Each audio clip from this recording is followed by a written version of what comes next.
ịhụnanya nke pụrụ iche onye nwe m na Chineke nna ka i wee tinye ụmụ gị ezi mmụọ nke eziokwu ma wezuga anyị aka ajọ ihe n'ime ndụ anyị nna nke bred ngozi ka ọ ga-abụ ikpeta maazị na Biafra ga-abịa anyị ga-aja gị mma wee too gị wee gọzie aha nsọ gị kpee isi ala nye gị bulie aha nsọ gị elu site n'ebighị mmadụ n'ebighị ka.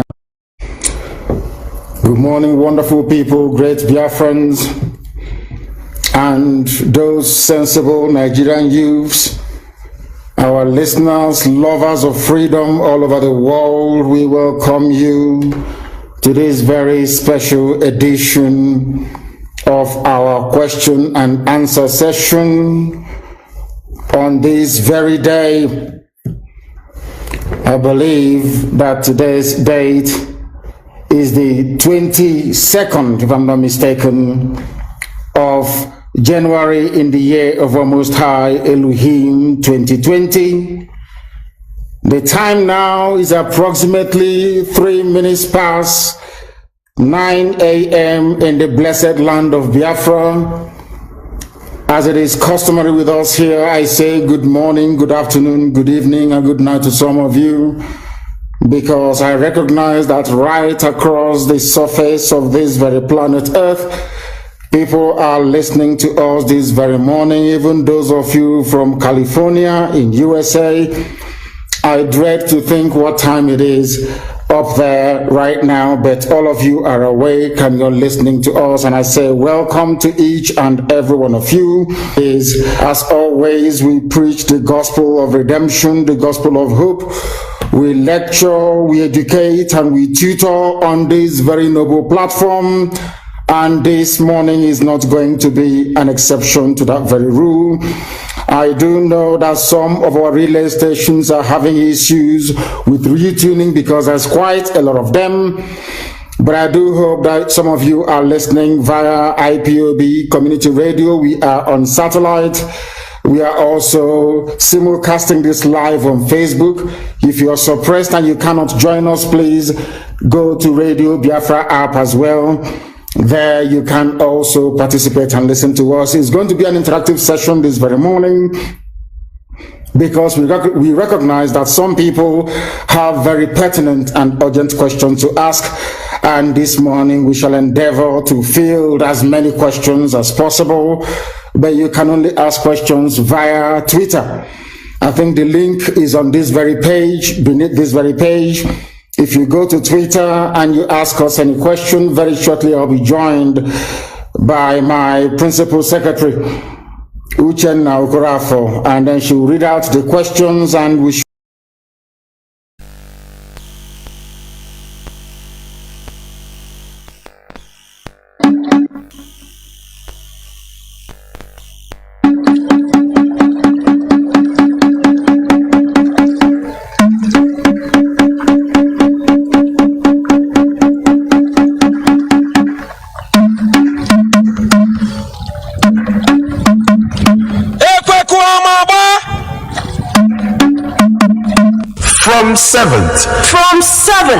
From 7th April 2022, the selling and eating of nama, also known as cow meat, is forbidden in Biafra land. Be warned. Anybody not following anything that DOS says goes. Anybody not following orders from Chike, from DOS, you will be removed from IPOB and sanctioned appropriately. You know, before we remove you without knowing where you are. This time around, we will catch you before we remove you. Anything DOS says is what goes. This Rumike is in our reconciliation committee. If he calls you on the phone, you must listen to him and do as he says. He is our deputy head of Directorate of State, led by Mazi Johnathan. They are the highest decision-making body in IPOB. If that thing is difficult, then I'll refer it to me. Do you understand? Anything they have, if they call you on the phone, you don't return their call or your days from hell, I will then believe that the Jew has brought you over and you will dealt with. We run a discipline movement more than anything. We value discipline more than anything else in the world. In IPOB, that's the only thing we have. That is that we are able to defeat the Jew and destroy the Jew is used on one thing, that is discipline. if you know you cannot work for IPOB, you depart and join the saddle. One day your judgment will come. We'll find that those hiding in Kokoro, those are hiding somewhere near Apito, near Swamp, in the River State in front of you. You may go a lot to know the water. I say River State because it's upland and coastal region. In front of you. No state coordinator is allowed. No state coordinator is allowed to contact the state commander no matter what. And as a commander, if you're removed, you step aside, however you do the job. We don't want a type of Biafra that will be like the sea. If you do selection, you lead it and you remain in power. When the age of retirement is 65, at the age of 85,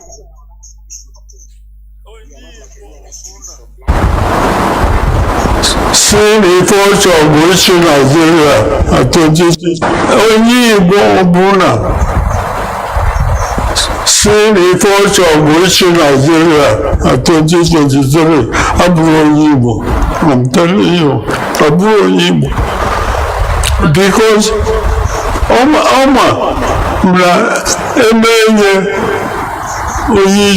Nigeria, all it press. When we are trying to impeach you probably 1 month. No one can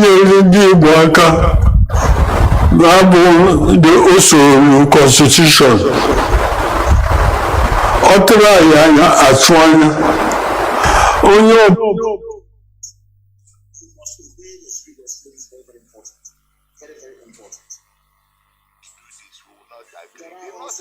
Asked to secede. Obara called for secession. Several other groups have asked for secession. To do this, we will not agree. The North has asked to secede. Obara called for secession. Several other groups have asked for secession. Azik Adakaburu started his own secession. At all times, the solution to secession is not to become bullish. The response to it is to invite the people and start discussing with them and find out why they are doing so, and be patient and agree with them and discuss and convince them why they shouldn't do so. And I must say that it is not an offense for anyone to call for secession. I did so on the floor of the National Assembly as a member of House of Reps in 2005. I called for the creation of the sovereign state of Biafra, and the heavens did not fall. The DGSSS at that time sent a letter because Obasanjo wrote a memo about me and asked him to me. But I said I will not come. It is within my right as a legislator to do that on the floor of the House of Representatives. If I don't do it there, where else do you want me to do? Do you want me to carry arms? So all of you must get used to having people say that they are so sick and tired and they want to leave. It's not a big deal. And let us even follow it. The truth remains, like our elder statesman, Dr. Akim Baba Ahmed has said, that we are moving close towards Somalia and Afghanistan. I agree. He is very, very correct.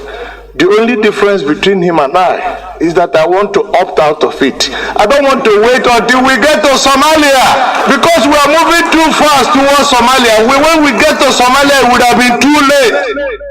I'm saying, please, those of you who want to continue with them to Somalia, please follow them. Those of us who are opted out of the boat and we don't want to go to Somalia, I want to do what? Go to the right. That's a simple argument, and I don't see why it should be offensive to anybody. Because the combined effect of the provisions of the United Nations Declaration of Human Rights and the African Charter and our Constitution definitely makes it clear that anybody can make an agitation for self-determination, and that there is this blackmail by... Good morning, good afternoon, good evening, and good night, great Biafrans and lovers of freedom. This is Radio Biafra HAUSA-SERVICE coming to you through the auspices of Radio Biafra London. My name remains Mazi Johnathan from Olu province of Biafra land. We are here live and direct, and today is the 5th day of March in the year of our Lord 2022. I welcome each and every one of you to welcome your friends and well-wishers, even your foes, onto this hallowed platform, because this is Let us where pray. we worship. This is where we worship. This is where enlightenment is dished out. Today is Saturday. Therefore, today I am joined, or I'm going to co-broadcast with one of our real Wada, not all those highway, people are bastardizing our way of life. We shouldn't be calling those people Wada. No, these are, infiltrators. I am joined by one of the one. I could remember because I grew up in the village. In our culture, Igbo tradition, once there is a problem in a town, in a community, in our village, even if the men Omonna have spoken, no way. Once Omuada, those that we are born in that village but married to different places, once they gather and speak everywhere, that is, I grew up in the village. They will come and say, look, we don't want to hear this thing again. This is how it is. And that is it.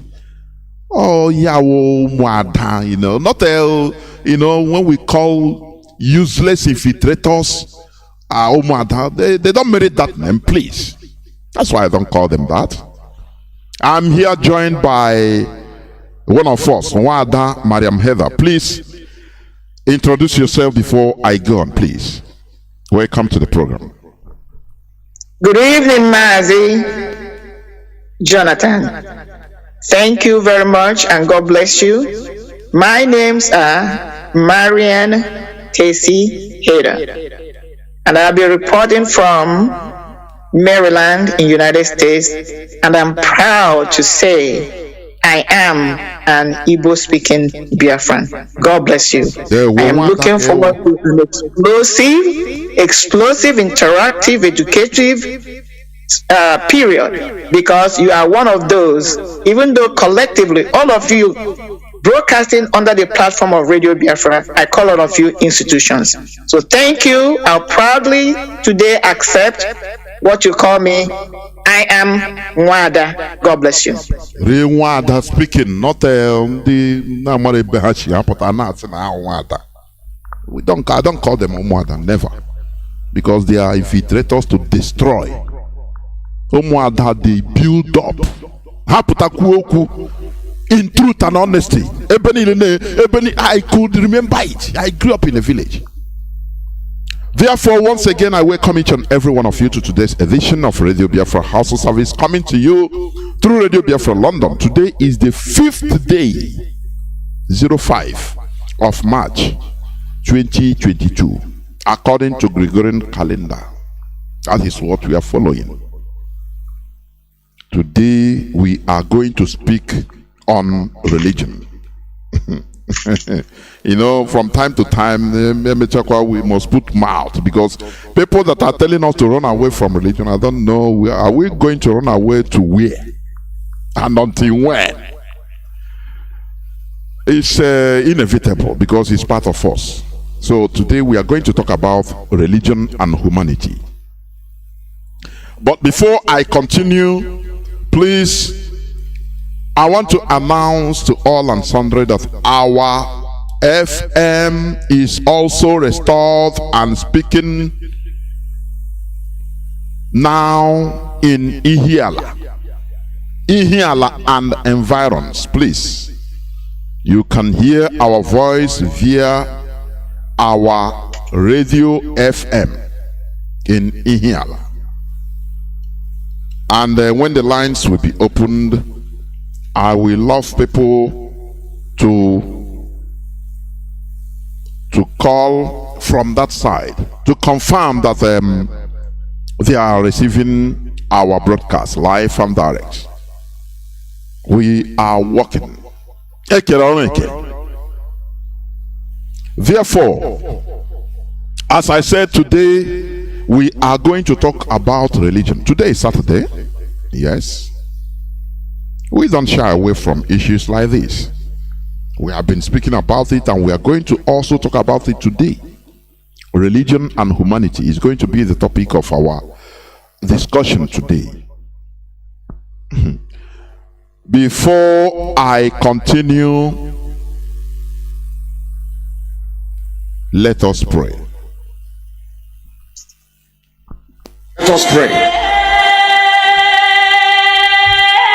For God in heaven, Almighty Creator, the ancients of the ancients, the maker of the heavens and the earth, you created everything that the mind of a living soul can imagine, but none created thee. That is why we say you are immortal, you are invisible, you are omnipotent. This very God that every generation who has ever had the grace of knowing thee have always testified to your goodness. That is the same God that we kneel and bow before. This God is our refuge and our strength, a very present help, even in this time of Janjaweed trouble, even in this time of Fulani rage and terrorism. Therefore we shall fear no evil. This Ipob shall fear no evil. Even if the whole world is against us, even if Britain intensifies their effort to cross this very light of hope in sub-Saharan Africa, even though they shake the mountains, even though the seas may rise, even though they may give all the weapons and ammunition to the zoological republic, no matter what they do, no matter how they foment their rage, it doesn't matter to us. For God, is in the land of Biafra. We shall never ever be moved. This God of the ancients will help us now and forevermore.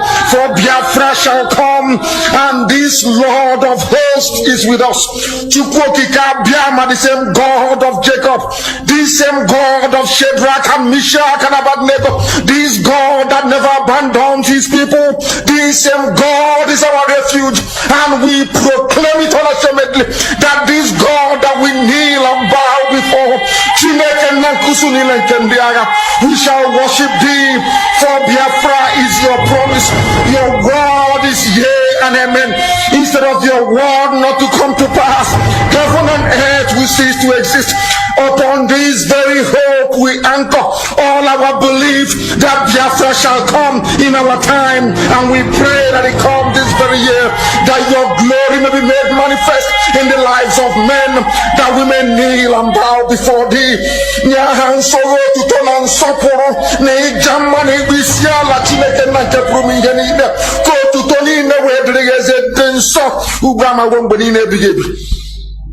He said.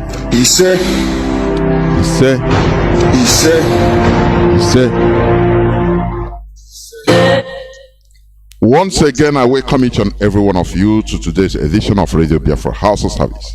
Our leader is the indefatigable Mazi Kanu, who is in the enemy dungeon.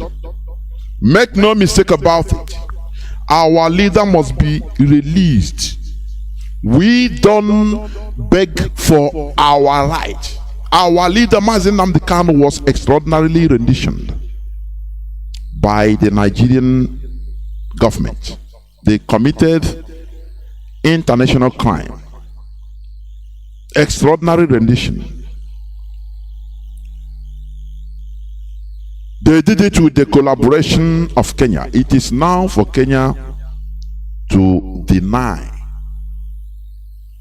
You understand? And ask Nigeria why they invaded their sovereignty. Why? What happened? Why is Mazi Kanu, who came to Kenya legally, is now found in Nigeria? What happened? Do you know that it is an act of war? Do you know that? If Kenya took it up, that they didn't know about it, it becomes what we call an act of war by the Nigerian government. Our leader must be released. It doesn't matter with the shenanigans. It doesn't matter the covert efforts, covert I say, of some people that are saying that they are pretending to be among us, but at the backyard, secretly, they want our leader to be there, so that our leader will remain there. But it's impossible. They understand that if our leader comes out, it will be catastrophic. We know all these things that are happening. Before I go on to the topic of today's submission or today's discussion, I want to read a press release by IPOB on this day, the 5th of March 2022. We have intercepted plots by Nigeria government to abduct and rendition top Biafran agitators. IPOB. The attention of the global movement and family of the indigenous people of Biafra has been drawn to the secret and laughable plot by the Nigeria government, in collaboration with some traitors, to abduct and rendition some key members of IPOB and Biafra agitators abroad. Just the same way they renditioned our leader Mazi Kanu, IPOB intelligence unit intercepted the secret plot to rendition or extradite these IPOB members and supporters in their desperation to weaken the movement and frustrate the struggle for Biafra restoration. According to the intelligence available to us, Mazi Johnathan is top on the list of those penciled down for illegal rendition or extradition. But we want to remind the plotters and collaborators of this evil plan that extraordinary rendition remains a crime against international law in any part of the world. According to the intel at our disposal, one barrister Collins Okechukwu has been recruited to write a petition persuading the Attorney General of the Federation, AGF, Abubakar Malami, to repeat what he did to our leader Mazi Nnamdi Kanu in Kenya to other top IPOB leadership. IPOB uncovered that this barrister Collins Okechukwu was paid by some saboteurs to ask for the extradition of the affected Biafra agitators. Those behind this evil plot think that they have succeeded in abducting Mazi Nnamdi Kanu, so it will be easy for them to now go after his supporters, but they are daydreaming. We are therefore placing countries of the world on notice of this wicked plot against innocent, peaceful agitators of Biafra. We alert countries around the world, including Africa Union, European Union, United States of America, United Nations, Asia and Australia, to protect Biafrans in their respective countries. They should protect Biafrans against their oppressors. The world should not keep quiet over the atrocities against Biafrans. We are peaceful and only ask for a referendum to determine our fate. The world must not mortgage its conscience in the face of the sustained atrocities, human rights abuses and crimes against humanity being committed by the Nigerian state against Biafrans. Comrade Emma Powerful, Media and Publicity Secretary for the indigenous people of Biafra. Okay, this is the press release. Yeah.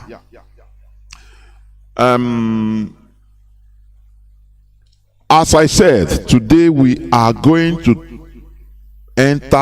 talk or discuss, have a discussion, general discussion about religion and humanity.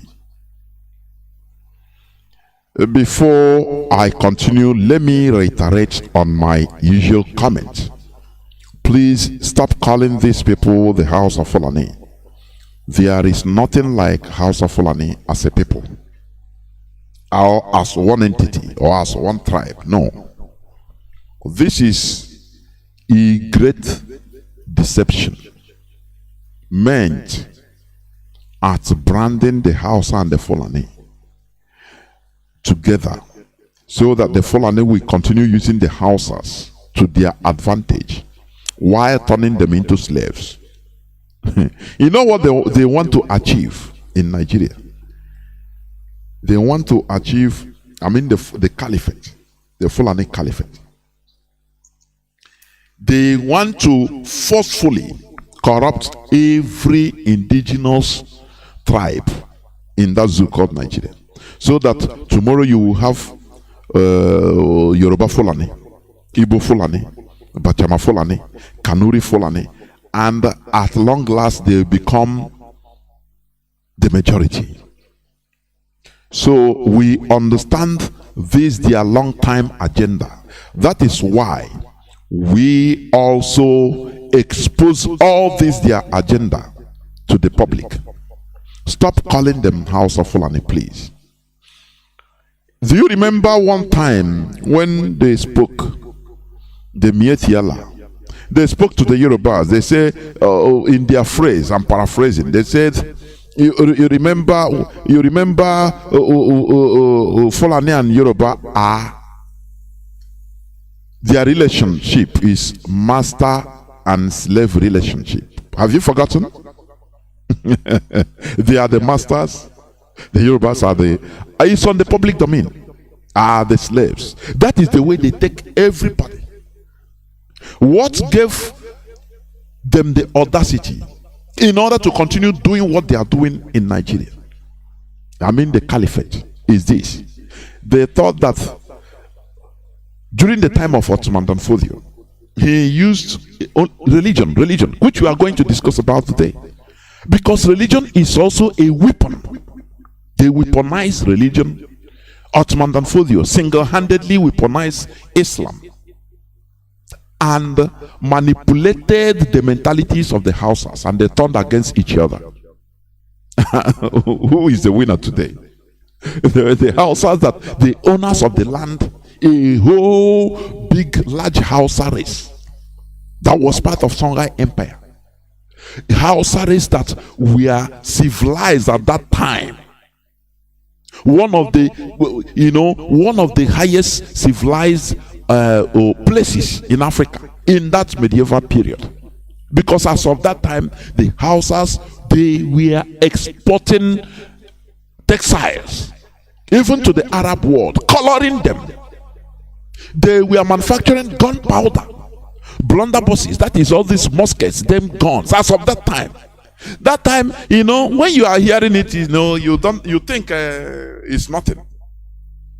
That time is just like people, if you are able to manufacture missiles today, they were advanced even in technology, Hausa. But only one single Fulani single-handedly manipulated them through religion. He didn't bring religion to them. He didn't bring Islam to them. The Ottoman Danfodio didn't bring Islam to Hausa land. After all, he was born in Hausa land. His parents were tenants in Hausa land, and that is where Ottoman Danfodio was born.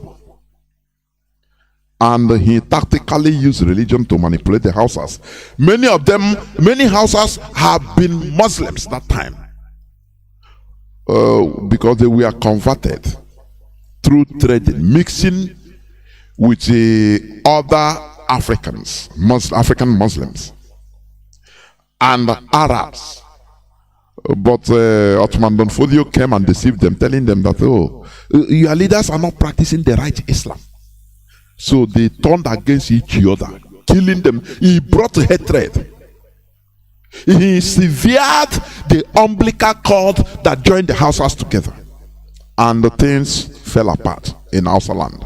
Today, who is paying the price? The Hausas. They are practically nowhere to be found today. That is why the Fulani, in order to maintain that hegemony, they call themselves, we Hausa Fulani, in order to give the Hausas the fake sense of belonging, whereas they are being turned into Almajiris today. Do you understand? That is why we shouldn't continue to encourage this mischief, this deception, Stop calling them the Hausa Fulani. There is nothing like Hausa Fulani as a people. What we have are the Hausa and the Fulani as different tribes, different nations, different ethnicities.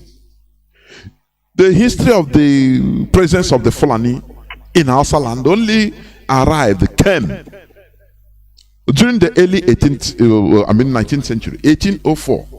Only. Otherwise, nobody knows about them. Do you understand? Do you see the power of religion? That is why today we are going to talk about religion and humanity. They have weaponized religion in order to use it, and it is working. Therefore, please stop calling them the Hausa or Hausa Fulani, please. Before we go on, there is something I want to read. One headline, please, before we go to the topic of our submission today. This it made me Friday, March 4th, 2022. He said, why we are interested in 2023 polls, EU Observer Group. Let me read it a bit so that I want you just with a few minutes, let's just talk about it, because I used to say this. Let me read it a bit. The international community wants Nigeria to conduct free, fair, and credible elections in 2023. The European Union, EU, Electoral Observation Mission has said, my goodness me. Let me read a bit. Chief of the group, Maria Arena in Abuja yesterday, when she led a delegation to visit Senator Eyochia Ayu, national chairman of the PDP, noted that following the conduct of the 2019 elections, the group submitted a report of its findings to relevant stakeholders with 30 recommendations on how to improve electoral process in subsequent elections. Listen, I don't want to continue too much on all this. They made a 30 points recommendation, the European Union. Do you understand? Now, do you see how cleverly the Europeans, they have subjugated or condemned the sentenced Africans, Nigeria in particular, into their version of cycle, electioneering cycle they call democracy. They never cared about people that are being slaughtered, insecurity everywhere. When you watch the social media, you see insecurity everywhere in Nigeria. You see things are not working, no electricity. That is not their problem. What they want, they push electioneering as only the democracy. And people continue cycle upon cycle upon cycle. As I used to say, any new government that comes in place in Nigeria, they will use 2 years in order to blame the past regime about the present woes, and the remaining 2 years they use it now to campaign. There is nothing, no talk of advancement or development, no electricity. Everybody go. It's a cycle of deception. Do you understand? Ask yourself, why is it that the United Arab Emirates is progressing? They have their peculiar system of governance. When you accept, you allow foreigners to impose their way on you completely, you always become a perpetual kindergartner. Now they have the 2019, the last election, what they call election. Now they have come up after 4 years. They made a 30 report with the 30 recommendations. That is what matters to them. So that after they bring out anything, anybody, one of the agents, and they will say, look, no, the election is free and fair, but continue in lives that have been lost. That is not their problems. Behold, let me tell you, foreigners, nobody loves you more than yourself. Why? I don't know whether you have anything to say on this, so that before we continue to the main topic of the discussion today, One other, please. Yes, I very much do. Hello, everybody. Welcome again. My name is Marian Hayden. Mazi, as always, on point. Now, even though you have said this, what I'm about to say in some of your broadcasts, when the colonizers left, what do I mean? When they said they have stopped slavery, which was physical slavery, the next thing they did was mental slavery through religiosity. What am I trying to say? The argument you're making now, when you think about the Arab world, you think about the like Israel. What do they call them again? They don't call them Arab. They call them help me out there. Not Eastern Bloc, the Middle East. If you pay attention to the countries that are doing well, there is one or two things unique about them. They maintain their culture. They maintain their own religion. Again, I don't have anything against any particular religion. But look at Africa, West Africa, Nigeria in particular. Every thriving religion in our country are foreign religion. Call it Muslim. Muslim is not native to Africa. It's an Arabic. It's an Arab religion. Every other religion you talk about that is thriving today. So what am I saying? When a people or group of people are not in control of their values, which is who they are, or created their own values and norms, somebody else is running your show. Tell me the last time you had this so-called Europeans or Western civilization going to Israel and telling them, we're going to monitor your election. Tell me the last time they went to a place like Iran, even Russia, to tell them they're going to be the one to monitor the election or determine what is happening in their country. Does it mean that these countries don't have corruption? They have corruption too. But he who holds power, he who wields power, controls everything. Even your own economy, they control it. So when they're talking about election, they're still trying to control who they put in the power affairs, aim of affairs, so that they continue to subjugate us. But in this time now, they're using us to perpetuate the hold they have on us. So that's what is happening until we come together as a people and begin to look beyond religion. See each and every one of us as human beings first. Don't go there because I got to pay. No need. So let me just stop there. So that is the bone of contention. Yeah. Yes, even though we are physically out of slavery, mentally we are still under slavery, and they're perpetuating it every step of the way. Of course. I'll rest here for now. Of course. There is something one other said. Just check in the Arab wars that are doing well. Have you ever heard that, they are doing one political issue, holding political program in Dubai, and EU sent a delegation to go and monitor? Have you heard it? Never. Kuwait, they modified their own system of governance, their indigenous system. So they don't need any expert, outside expert, to come and tell them how to conduct things, because they are human beings. But when you come to Africa, when you come to Nigeria, you see, foreigners. Oh, now they have come. EU. Oh, we made them. Vultures are gathering because of 2023. Do you see them? What have they been saying about the killings that are taking place from east, west, north, south, everywhere in Nigeria? Nothing, because for them you are nothing. You don't exist unless you make yourself, you make yourself to exist. You force yourself to exist in this world. What matters to them is who they will impose on you in the name of their democracy.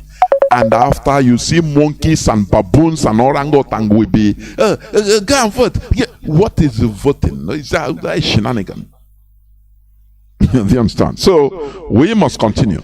As I said, the topic of our submission today, or our discussion today, because it's going to be a kind of interactive session, and after we open our lines also, religion and humanity.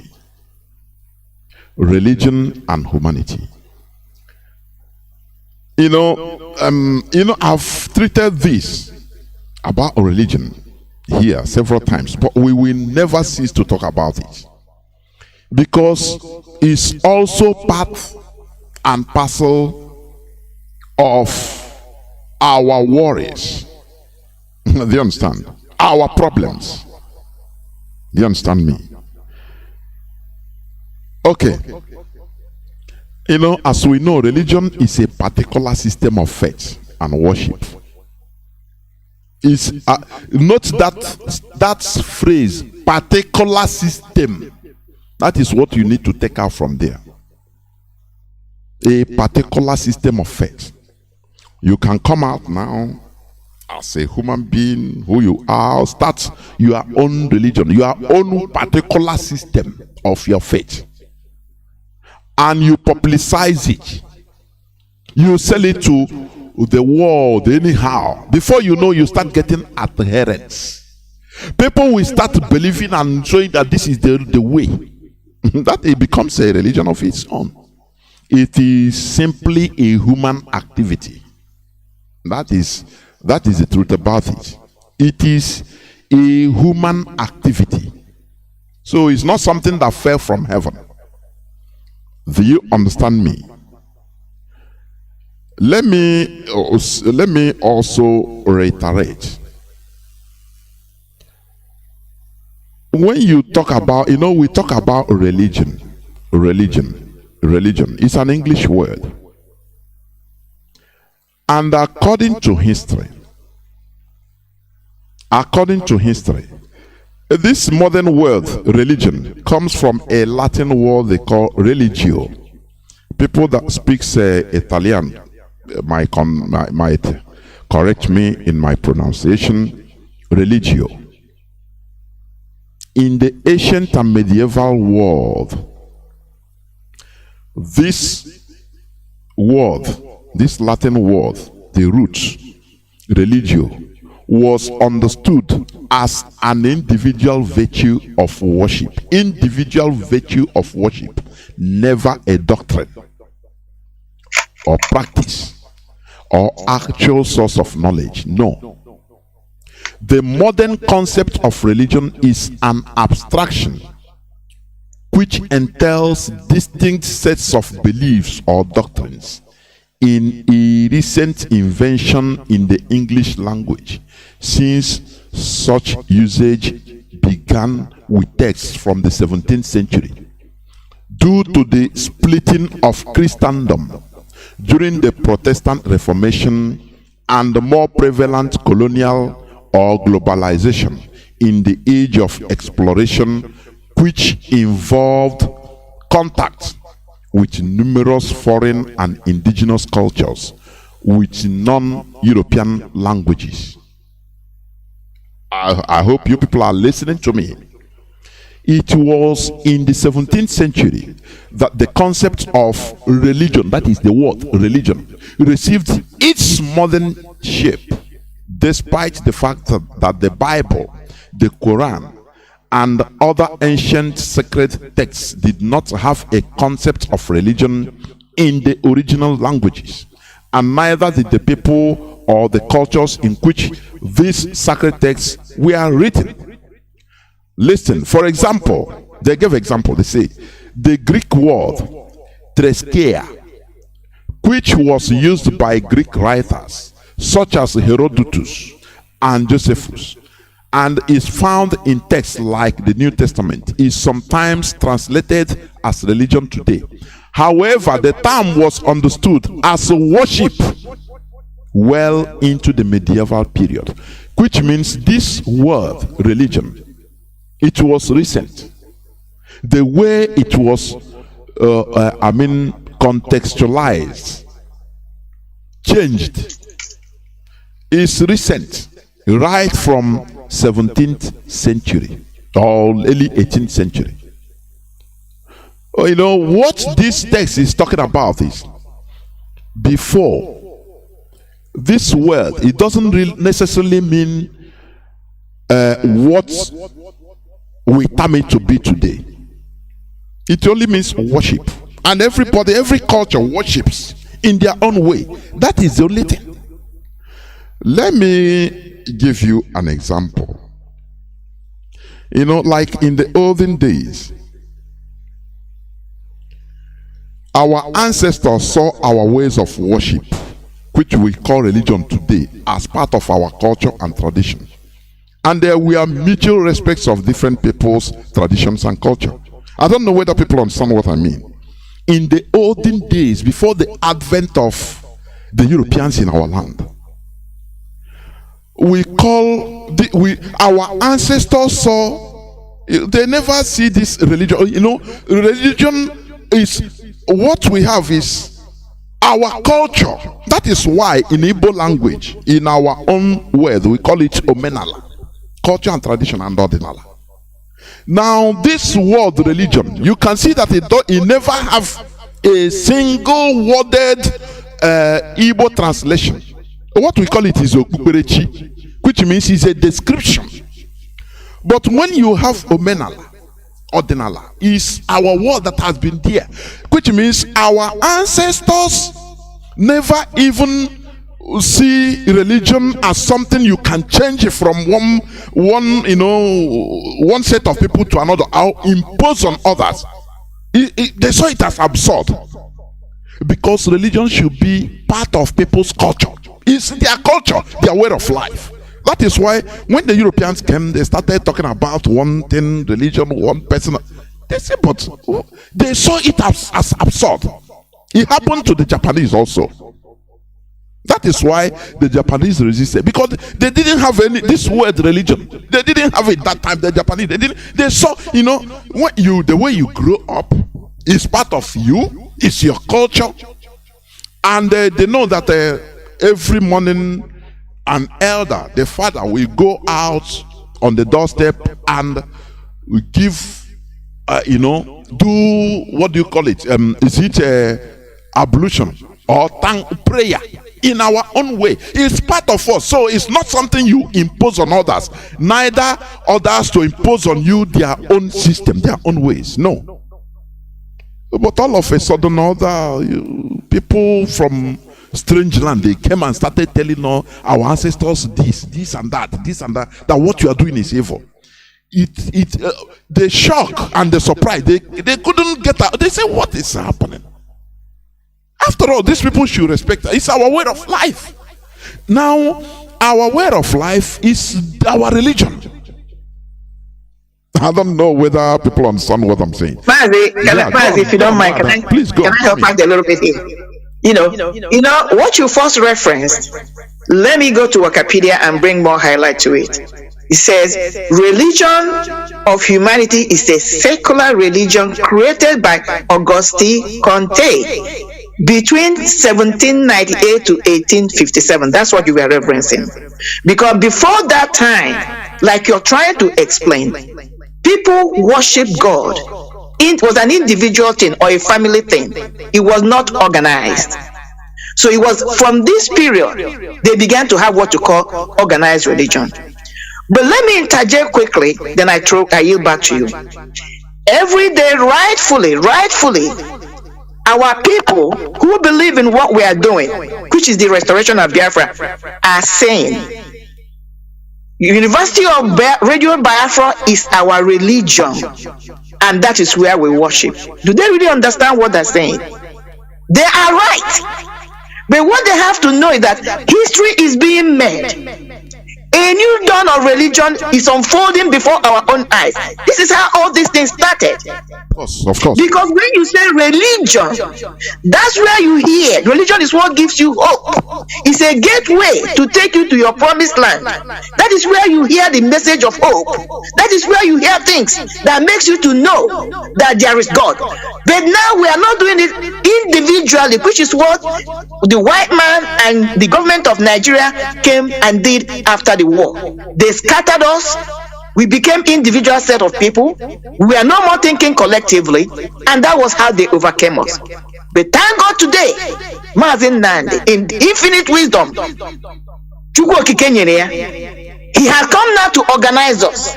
So when people say he's the Moses of today, I hear them.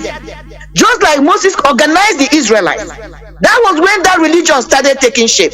That's what Nnamdi is doing. That's what you people are doing. So when we say University of Radio Biafra is our religion, that's where we worship. Do they really understand what I'm saying? I just want to interject that as you move on. Of course. God bless. Like what I was trying to explain. Because here, people should understand what we are trying to say or what we are doing. We are not casting any aspersion on any religion. No. We are not condemning. But what we are doing is to revive, to make sure that we understand what all this thing means. Now, for you to make the good judgment. That is the only thing. Just as our mother said.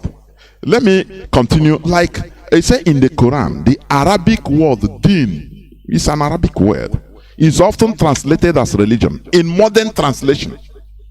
But up to mid 16th, that is 17th century, mid 17th century, that is 1600s, translators expressed deen as law.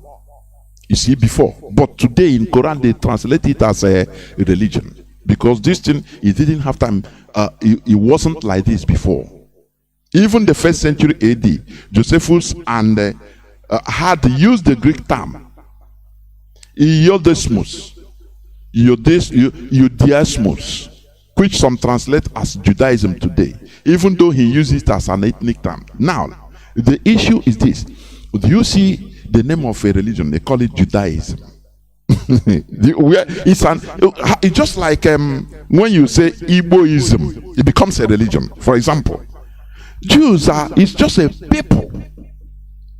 But all of a sudden, modern translation and now turn it into a religion. And that's it. You understand? And we are trying to, the worst part of it is we lost our culture, omenala, our own way of life, because our religion is our way, it should be our way of life. Everybody, listen, in this world, even in antiquity, during medieval periods, people communicate with spirits, with God. It doesn't matter how. That is their culture. So, the religions we are seeing today, it wasn't like this before. Even when we say before, you think it's thousands of years back. No. Just hundreds of years back, many things changed. Do you understand? Just as look at this Judaism. It came from Jews. How do you call Jews now Judaism? Like our Menala. We can call it Igboism. It becomes a religion. Or you can call it Okonkorians or Kerekes. It becomes a religion. Your ability to sell it, if you are ferocious, you can make wars and conquer and impose that system on them. It becomes their religion by force. Those people, once they phase out and that activity continues, it will become their way of life. The generations coming, we only know, because many of us at this age, many of us, we didn't know any other thing except the religion we are born into. Do you understand? Well, I don't know whether you want to say anything there, because many people. Yeah, what you're saying is so right. Because again, argument. Like I said, when I make most of the argument I do when it comes to religiosity, spiritualism, I always reference the book of the Christian Bible, Holy Bible, because I studied that. All these arguments you and I are trying to bring up are embedded there. So it brings one to the argument. Do they really study? Let me give you an example of the verses or chapters that the book of Job. Now, that book of Job was not written when people think it was written. It was written many, many years, thousands of years ago. Look at it, what kind of worship Job was having. It was the same thing you're sharing now. The Bible said, Job chapter 1, every day he comes out as a family head and he will offer sacrifices on behalf of his family members unto God. That was what he was doing. That was a ritual according to the culture when he lived. Of that time. Was he termed and it he was wasn't never called condemned as evil. He was never that was the way my answer. I believe if you trace the story of Job, you might be talking about the time my ancestors lived. That was how it was a family thing. The head of the family was the one that was attending, making sure that you present sacrifices. Now, look at the interesting thing. The people of the Torah, they reverence him as a good man. The people of the New Testament, they reverence as a good man. Yet, his way of worship, some of them can stand up and condemn it. But God did not condemn it. So like you said, religion has evolved over time, continued to evolve. And it was a weapon of conquest. And anybody that conquers, the conqueror has the right to write the history according to their own perspective. And they will impose their ways on you. If our ancestors, they did not have the religion of peace and they were aggressive, they would have fought off and probably defeated these people, and they would have imposed our religion on them. And that's all we would have known. Does it make every other religion lesser? No. That's what we are saying. No particular religion is better or higher than the other. The point is this: that's your culture. Just like the white people came in and told us everything our ancestors did were wrong. Even our way of healing were wrong.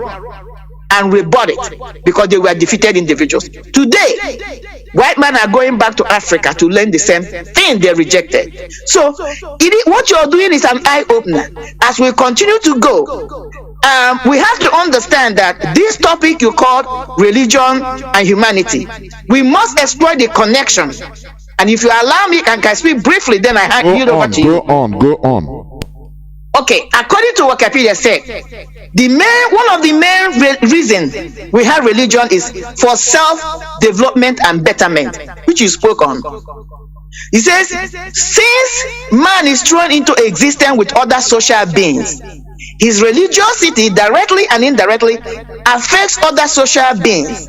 He is therefore not alone in his religious activities.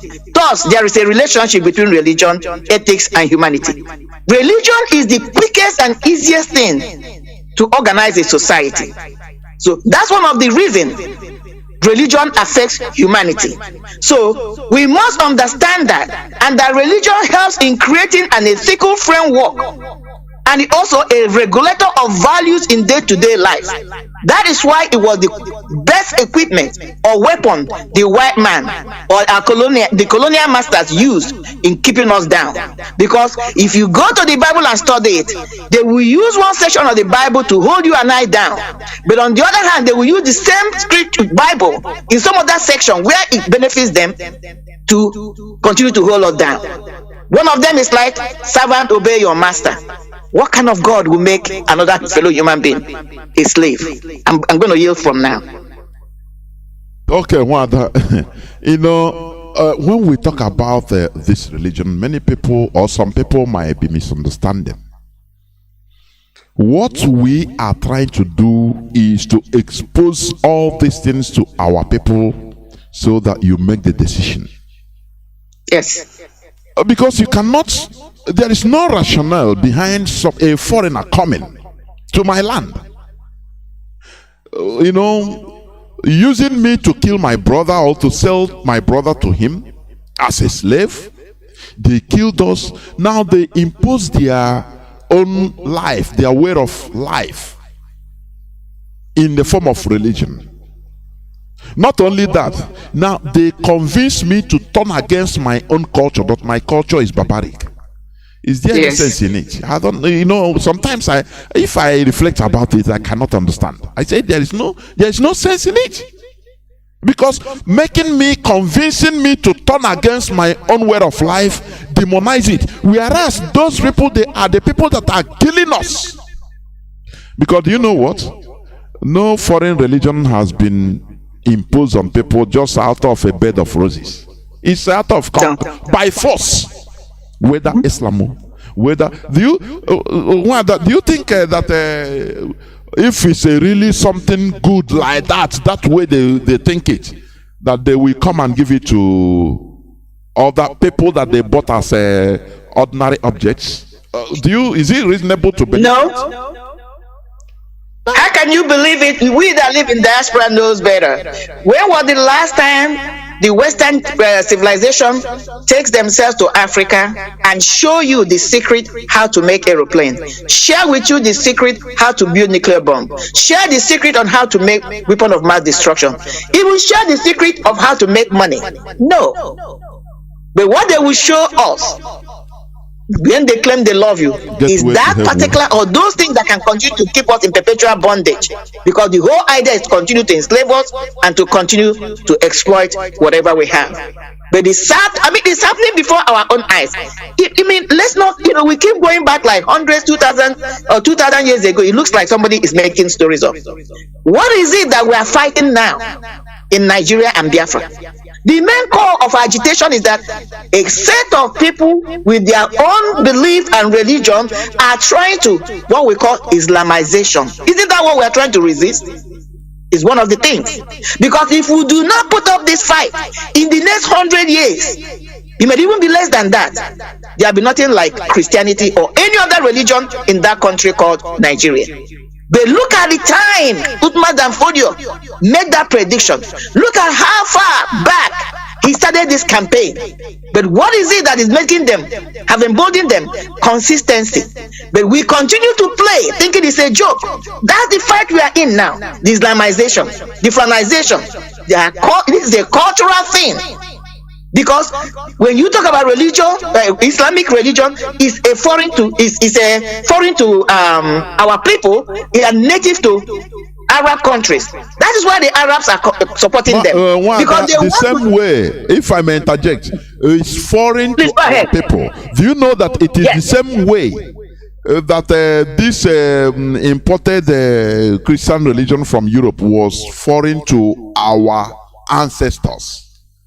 That was exactly the same thing, but they were coerced into it through one way or the other. There is another thing, when you talk, some people might say, if not for this Christianity, how would we have learned or been educated? I say no, these people are mistaken. Do you know what is education? Yes. But one has to define education first. But go ahead. Okay. You know what the Europeans cleverly did? What I understand, at that old time, because had it been they didn't come or they came to do business exclusively business with us, let me tell you, we would have developed even in our own system. But what they cleverly did is this. In their own Western education, they attached names in religion. They joined it together with religion. So that in our communities, they build the churches. And now call it St. Joseph or St. Mary, And there, people will be going to school, studying there. And as you are studying as a child, as a baby, they will make sure that they infuse you, they force you must be forced into going through the religion. Because I could remember even during my primary school, we used to pray, is it Angelus? I don't know, I've forgotten what they call it. During break time and during a line of assembly, we sing a hymn and pray this and that, So they cleverly joined all these things together. But you cannot see any St. Martha's school in Europe.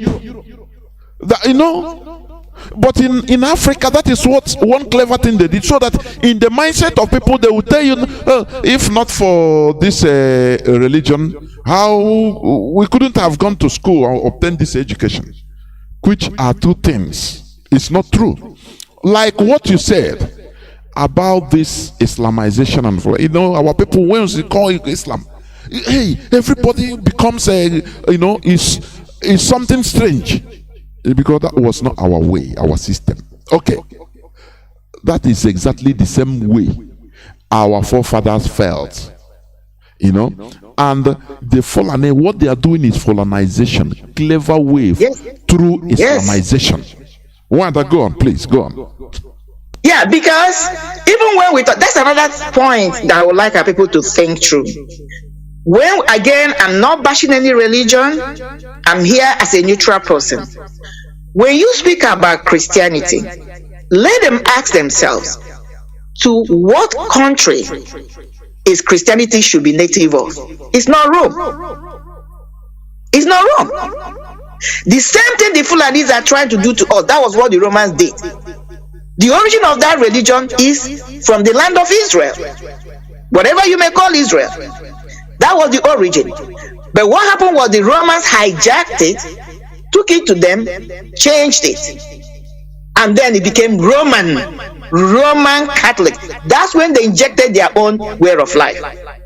So in essence, in effect, what we are trying to say here is this. And it never came easy. They got everybody through conquest, including Muslim, Islamic religion. So what our people must understand is this. Look at what is happening. Before I left Nigeria, before I left Biafran land, it was not easy to see any Islamic temple in our land. Gradually, our people are converting to them. And people are saying, oh, don't worry, there's nothing they can do. That's a lie. That was exactly the way they conquered our ancestors, one at a time. Because once you begin to have one or two people, begin to pay attention to them, to what they're doing, it's a matter of time. This is why we must be awake. We must be alert. Again, I'm not asking anybody not to be a believer in whatever they want to believe. But my argument is this. All these religions are foreign to us. And we should not be fighting because of it. We are not even promoting our own religion. Let's focus on spiritualism, which I believe that is where this thing is going. Now, but I don't like to say let me ask you, can somebody be spiritual without being religious? Please, you can expatiate on that. I would say no. Let me put it this way, because I'm being careful. I look at religion as a gateway to spiritualism. The point is, when you use the word religiosity or religion is something you perform regularly. Sometimes you don't even understand why you're doing it. You just do it. It may not make any sense to you, but just because it feels good, that's religion, religiosity. It's an act. Why did I pause and say no? Even though, example I gave from the Bible, Job, he was practicing spiritualism because he was going directly. He was not an organized society. As a person, as his own family, he was communicating with Almighty God. But it was something he performed every day. So in that case, religion is interwoven with spiritualism. That's where people are missing it. But my argument is that a lot of us are caught up in religiosity. Religion is the concept of man. It's something that is created by man to give the flesh comfort, to give us that hunger to start yearning to go to higher hierarchy. That is why somebody like me will tell you, I have no particular interest for any religion, but I do not condemn any religion. But we must rise above it, because when you get stuck into religion, that's when you start saying, this is my own, this is not my own. It brings all this unnecessary division, and then that is how you can conquer people. The divide and rule. But if I look at you as Mazi, first, you are the creation of you are the highest creation of God Almighty. When I encounter you, the first thing that should come into my mind is not trying to find out your religious affiliation. I'll be looking at you as a human being. I should realize that what affects you affects me. Because in this world, we are connected, whether we know it or not. So anything I cannot do to myself or allow somebody to do to me, I will not do it for you. I will not do it to you. Because what? Agape love. You see where spiritualism begins to take shape. So is your translation of mind, knowing that we are all one before that Almighty God, that He did not create religion, is the concept of man. So I will look at you first and see what you're coming from. Do you have the right spirit? If you have it, you are my brother, you're my sister. Your religion is secondary to me. It shouldn't be the primary thing. It should never be. Going back to our own tradition, before the white man came, ask yourself questions. They didn't have security outfits. They didn't have any soldier. They didn't have any military guarding the society. Yes, there were crimes, but they were petty crimes. I never say people were not killed, but people were more afraid of God Almighty than today. We have too many religions. Ask yourself why. Because people knew the power of God. People realized and they knew, they witnessed, when you violate Almighty God, you pay immediately. Now somebody will ask me a question. Oh, people were kidnapped, people were killed. That was when iniquity entered. Because the heart of man is deceitful. When the iniquity and wickedness entered, and who perpetuated it, who encouraged it? When the colonizers came in and saw that we have a unique religion and values on the ground, people work together as a family. Communal effort. I remember even when I was in secondary school in Nigeria, most of the secondary school and high school that were built were community efforts. That was how it was done. Some of them, my parents contributed to it. What am I saying here? They began to devise a means. In those days, if somebody commits or corrupts the religion or corrupts the deity or corrupts the worship of God, if they were individuals, they were not highly organized like we have today, there was a penalty. Or the people will come out and pray and nature will take care of it. Or you'll be ostracized. Let me tell you one of the game they did, which is what they're doing today.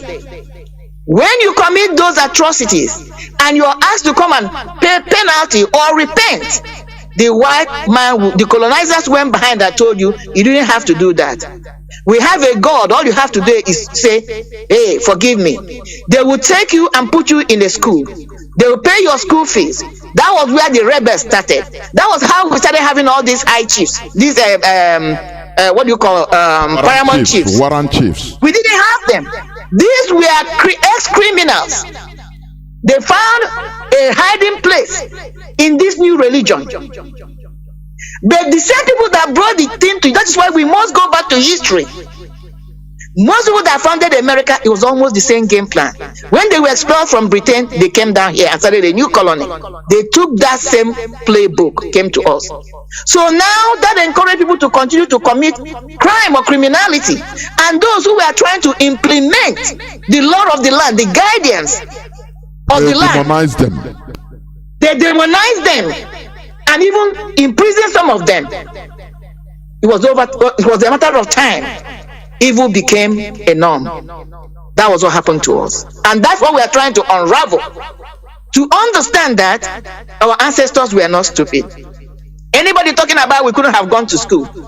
The same school system, the Western civilization that is talking to you, couldn't hide the fact that civilization started in Africa. What do you mean?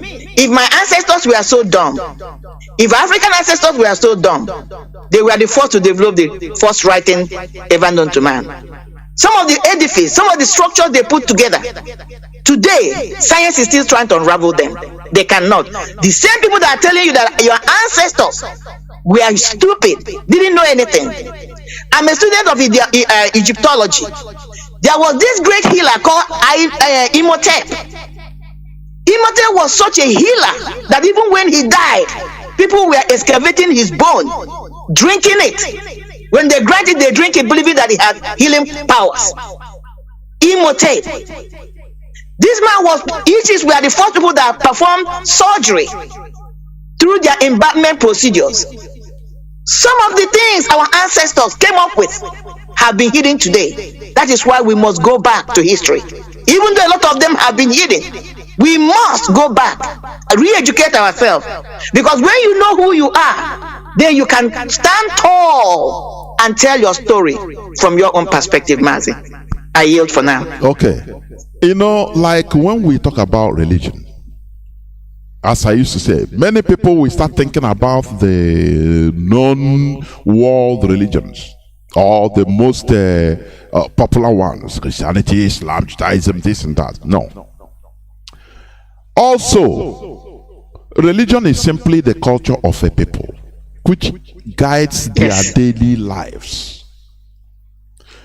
Now, you know, when we talk about, for example, religion, or this imported religion, imposed religion, I should say,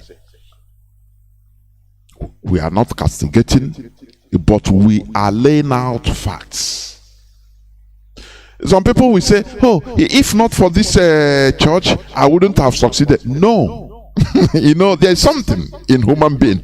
Many people don't understand. Even the religion, you can develop your own way of or connection to God. If you put it in your mind every blessed day and you continue practicing it, maybe before you go out, you pour water on this, you believe that once you go, you will meet good luck, all this and that. You know, you do this, you know, lie down, anyhow you want it. Before God and man, once you continue practicing it with belief, you will see it will be working. Because this is what is deceiving some of our people. They'll tell you, if it's not good, why it is working for me? It doesn't necessarily mean that once you go here and pray in a church and pray, that as far as it works for you, now it is the best. No, that is one thing our people should understand. The work there is your heart, your belief. Positive thinking. Your positive thinking is what matters. The power of positive thinking. That's what it is. Human beings have great power only if you can discover it. We humans are the creator. God, the creator, created us with huge power. That is why sometimes when you have positivity on something, without you going to mosque or to believing on that Jew on this and that, you see that thing unfolding. That is the power in you. But many people, instead of discovering that power in them, now it is when they go to one either native doctor or to that Jew or to imam or to juju person, you know, they believe that positive thinking they should have direct in them. Now they confer it to that intermediary. And you see, and there, that is where the mistake some of our people are making. Once you have positive thinking, believe on something, like as our HOD said sometime when I interviewed him on Tough Talk, he said something which is also the reality. I asked him, are you being paid by IPOB? He said, of which I know. He said, no. Instead, he put his own. Now, I asked him a question. I said, how then do you cope up with this tedious job with your own private business or work? And he said something that, you see this Biafra, this restoration we are in, if you are genuinely in this, I'm telling you, Chukwu Okike Abiyama has a way of opening doors for you. You don't need to go to temple to pray for anointing or this and no. And once he said that, I said, yes, he struck a chord. Because it's the same experience. It's the same. That is why we say Biafra is our religion. Yes. You understand? So, but yes. Many people, some people will say no, you know, because once they have one type of problem, or you know, Nigeria is a place where the government doesn't work. So there is no functioning of the government doesn't function. So people have problems everywhere. So they need somebody or a place of solace in order to go and vomit their problems so that they will give them hope. And after one thing or the other, that so-called miracle, or they will get a job out of maybe millions of people, only 2 will get a job, and they'll come and say, because I come here, that is why it was. And that is a very, it's not true. If it's manipulation. Yes, it's manipulation. because Mazi, not interjecting rudely. Go on. Mazi, I want to take our minds back. Those who have been listening to Mazi, our Mazi Nnamdi Kanu, every prediction he has made are coming to fruition. At the time he was making this call, he never said, God told me. He made this prediction and believed strongly on the words he was speaking. He continued to project them. Even what is happening today, you guys have been playing some of his videos where he's saying Nigerian government cannot kill me. They don't have the ability to kill me. I have not done anything that is against the law known to man. He has been confessing, projecting these words even before they abducted him. Do you see, or can we see how his utterances are coming to be? Because he believed in what he wasn't just saying it. He believed in them. And because he believed in them, what people like me call universal consciousness took note. So even when these idiots went to abduct him, they made the biggest error. There is power in spoken word. Even the person you're going to, I'm not saying don't go wherever that gives you emotional comfort, but mind you and be mindful, that pastor you're going to, that imam you're going to, the native healer you're going to is working on the power of positive thinking and utterances. They will tell you by his grace. They are believing that the word they are releasing, God will auction it at the time they're speaking to you. Because they believe most of the time. I'm not talking about the fake ones. That thing they're telling you comes to be. You can do the same thing, but it's because when you speak or when I speak, I don't even believe in what I'm saying. I just say it because it feels good. I just say it because somebody said it. That is the hard work you guys have been doing on Radio Biafra. Trying to make our people not just to speak. Do your homework. Then believe in that which you're pronouncing. Because there is power in what we say. If you cannot believe in yourself, if I cannot believe in myself, if I cannot trust in myself, even it's in the Christian Bible, even if Ancient of Days come down today and gives me instruction, I will not believe. That's why it's called a belief. When you believe in something, then you begin to take actions that will match your belief. Then you get results. That is why somewhere in the Christian Bible it said, faith without works are dead. Now, moving quickly, because I know we have spent a little bit of time, I want to bring this issue before I forget. You know, about religion. That is why I keep saying, when I use that word and I believe it's the same thing you're propagating, there is no religion that is better than the other. I'm going to use this story. I had it when I was in elementary school. It's the story of 6 blind men. Blind men. They were blind from birth. They never seen an elephant in their life, but they have heard about elephant. So they went on excursion, and each person was exposed to a particular part of that elephant. When they came back, number one was asked, how can you describe elephant? Remember, they couldn't see, it was just a feeling. The one that felt the leg said elephant is like a tree. The one that felt the ear said elephant is like a fan. The one that felt the tail said, oh, it's like a tiny little rope. Each individual gave their own account based on their own personal experience. The question becomes, were they wrong? No. They were not wrong. But they were they absolutely right? No. Because what they experienced was half truth. But when you bring all their experiences together, they told the truth. That is religion. There is no religion that is greater, because there is no religion where you have everyone is perfect. None whatsoever. So your religion, my religion, is not greater than any other person. But if I have the opportunity and the zeal or manipulation to make you believe that what you believe is lesser than mine, that is the game that has been played on us.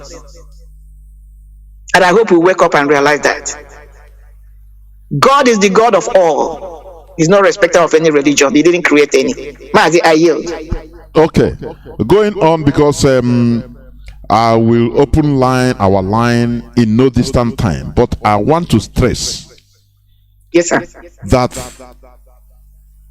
religion is simply the culture of a people which guides their daily lives.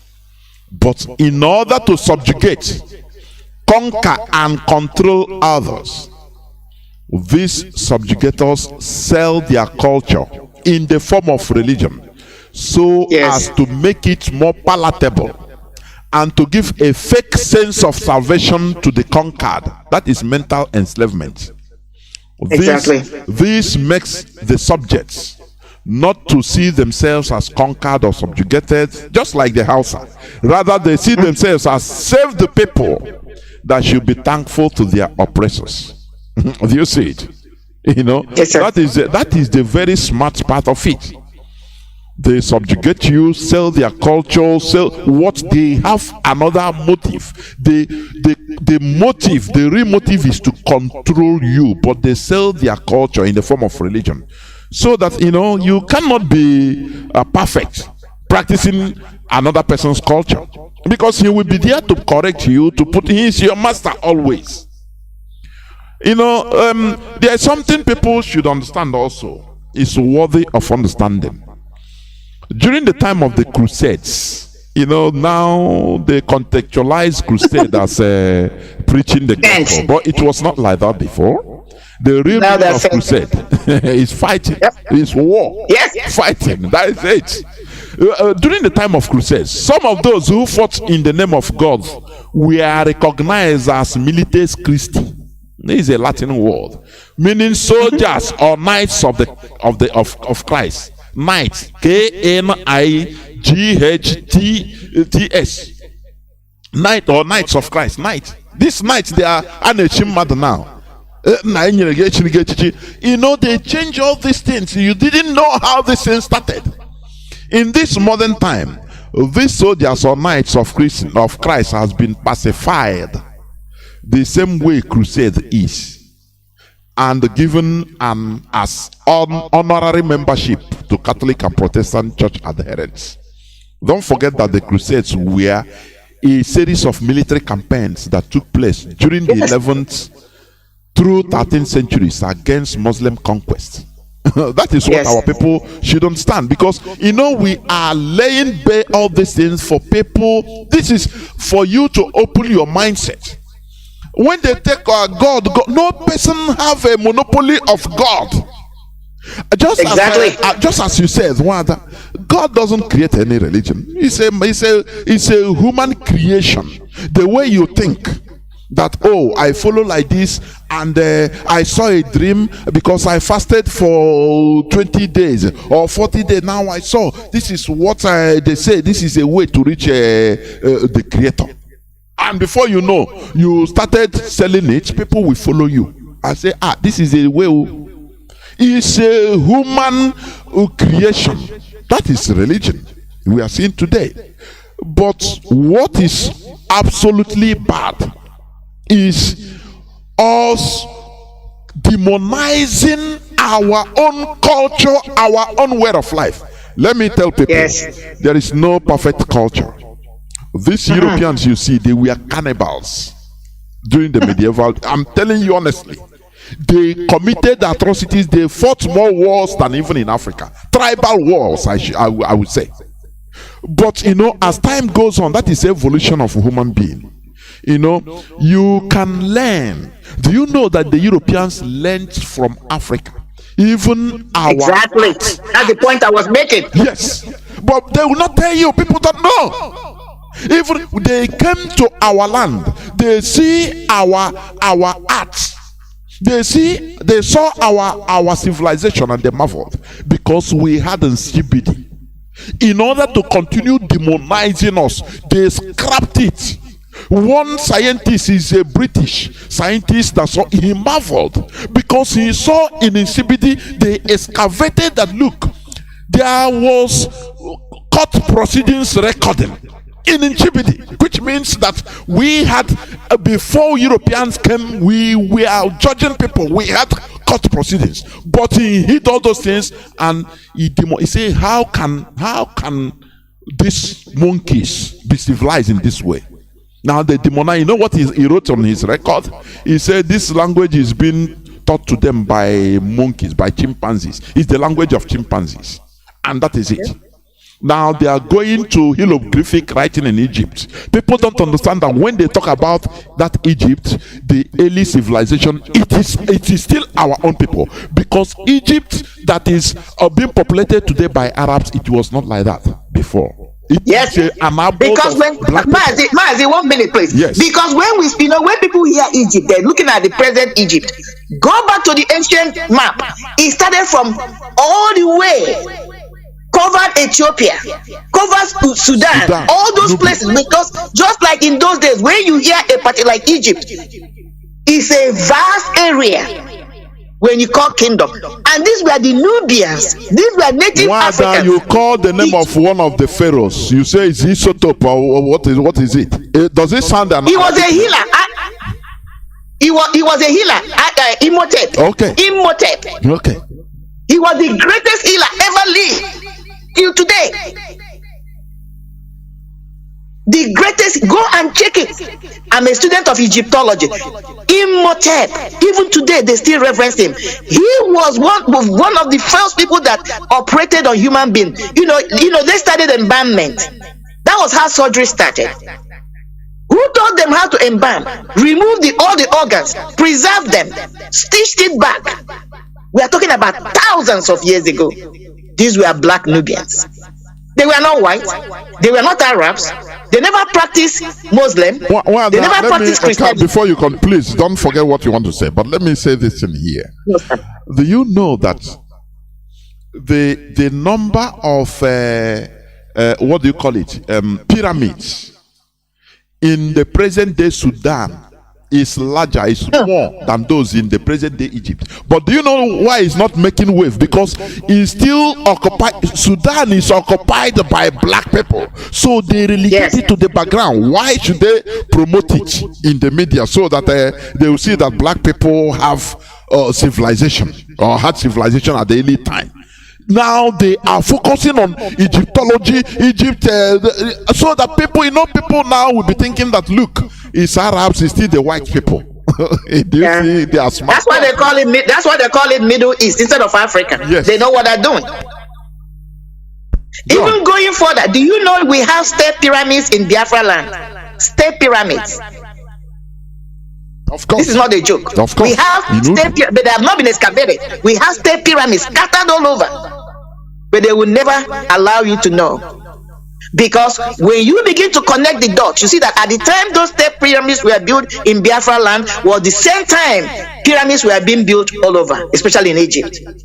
They had the same knowledge. They didn't have anything about organized religion. It was something of later. These were blacks. Right on. Wanda, can I ask this? Just open. Why is it that our so-called, intellectuals or students in this line in our land, why is it that they don't enter into all this, trying to unravel our past? I don't know. We only believe that a even white here- man must come in order to write our history for us. Why are our people not even, going into the ground, trying to unravel without minding the white people, unravel all these things so that our eyes will be open? Why do you think Okay, so? let me give you one or two answers from my perspective. One, the very first thing they did was they trained you, gave you their own education, their own understanding. The second thing they did was they are holding the economy. So he who holds power wills and yields it. So these educated ones you're talking about, for you to do even, okay, think about Radio Biafra. How many of them are supporting it? They are scared because they so subjugated us into poverty, which is what Nigerian government is emulating. That now, when I'm going to school, or if I have gone to school, even when I know the truth, I will be afraid to speak up because they are the ones that are going to employ me. I want to get into research. I'm going to seek money from them. Why would they sponsor me to unravel the truth? Knowing fully well that if I unravel the truth, it's going to bring them, turn the table against them. And then the fourth thing is this. It was a white man that said it. If you want to hide something from a black man, put it on print. These are problems. And also the selfishness in our character, because I could remember one of our leaders' broadcasts when he revealed that during his time in schooling, in school in the United Kingdom, he said that I think either 4 of them or 5 of them gathered, Africans from different countries in Africa. They were classmates, they gathered, they were always saying that, look, what is happening in Africa, that they have to change, at least when they finish their education here in the United Kingdom, that they will go back, 4 or 5 of them, and start with even any tiny African country to go there to help to develop it. But lo and behold, he said when they finish, all of them get very nice jobs and money, and they forgot what they have pledged. So there is something. Black people, we consider our stomach. Before you come in, there is something. Even it's in my timeline on Facebook. There are footballers, European professionals, due to what is happening, so they wore shirts. Before they start, they wore the shirts, stop the war, in Ukraine, this and that. They wore the shirt. I think 11 players, all of them wore it, but only one person is a Turkish. He said he didn't wear it, and he said why he did it is out of dignity. Because he said there are wars every time in the Middle East, in Africa. They don't talk about, they don't make all this noise. It doesn't, which means our lives doesn't matter. But I saw about 2 or 3 black people, Africans, even a Nigerian was there. All of them wear the shirt. Even they want to wear double self, because they feel that if that inconvenience, it will cause them to rebel against their ethics. This is something. Black race, black people, we prefer our stomach to our dignity. It's problematic. I don't know whether you have any other thing to say before I go on. Exactly, that's what I said. Because they are feeling if they do that, they may lose their contract. So when they're playing that football, they're not really there to represent their own ethnicity or their own people. They are there as an individual to find their belly. What about the Turkish white man that did? He said in his own mouth, he said he don't care what happens to his contract. That is not his problem. He said because if he wear that shirt, his conscience will not allow. He will regret it. Or why was he not wearing shirts of other people being killed every day? Now these people, because he said he don't care about his job. They don't care. They can. That's what I'm trying to say. That is the difference between us. That is the difference between them and us. That's what I'm saying. The Turkish guy Even though he's there so that he can earn his living, but his country comes first, his belief comes first. Okay, our own is the reverse. We are there for our own belly. We are worried about losing that money because all we have been programmed is to think about how am I being defined, the best, the most richest. It doesn't matter what happens to my neighbor. That was when I started making this argument. I said, until we understand that we are all connected, and when you say that, you have to start from your own people. All these things that have been happening in Biafra land, how many of our so-called elites are speaking out? They don't even have to do anything. Condemn evil. These are human lives that have been wasted. They're all silent and quiet because they don't want to lose whatever they think they are holding. But they forget that tomorrow is not guaranteed. They forget that I don't care. In the next 8 or 10 years, you may not be in that position. They are not thinking of tomorrow. They are thinking about now, which is about their belly. They are not thinking about integrity. They're thinking about what is it I can get now. The Turkish guy was not thinking about now. He was thinking about, because he cares for his people. Look at, even some of us are the one betraying the agitation.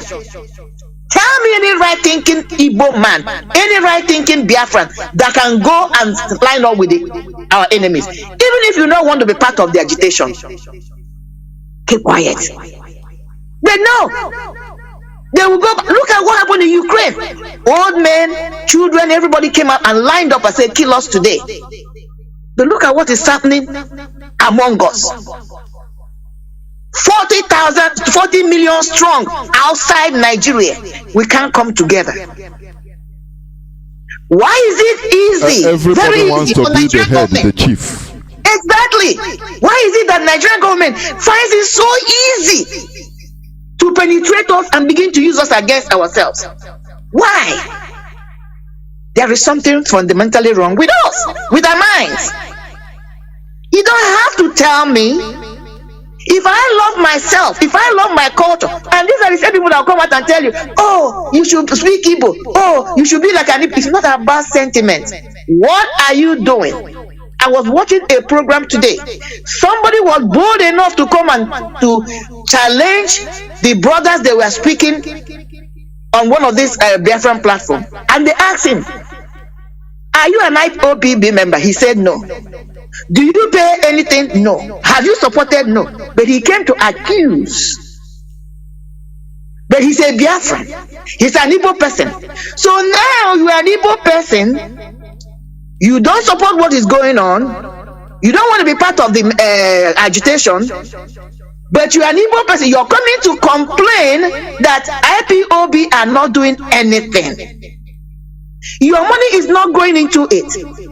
You can't even speak against what is happening, and you are an Igbo person, because maybe you're comfortably sitting somewhere thinking you are out of the hoops.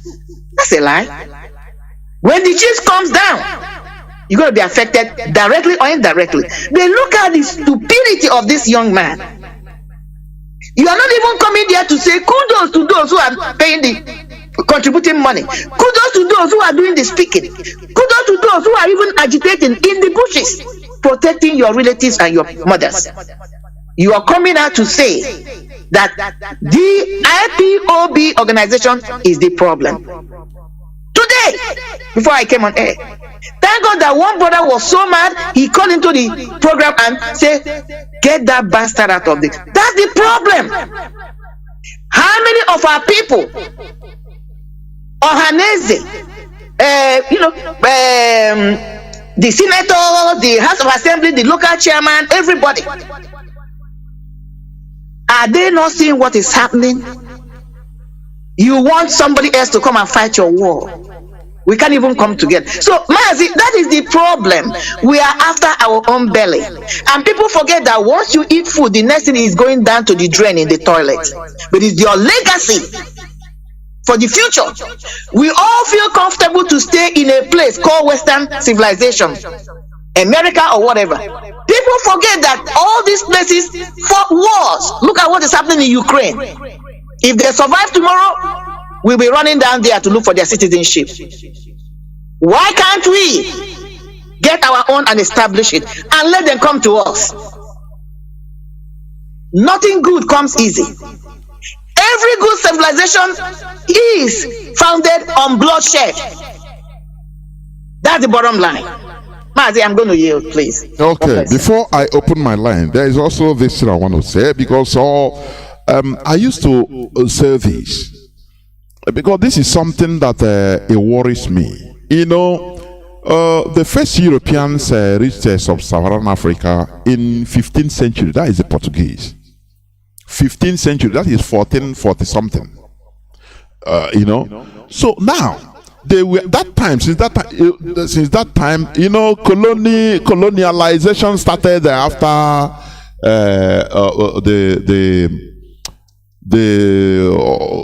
the sharing of Africa in Germany. What do they call it again? Scramble of Africa and the 1884, 1885. Yes, which is not too long. But the Europeans first landed in sub-Saharan Africa, in West Africa.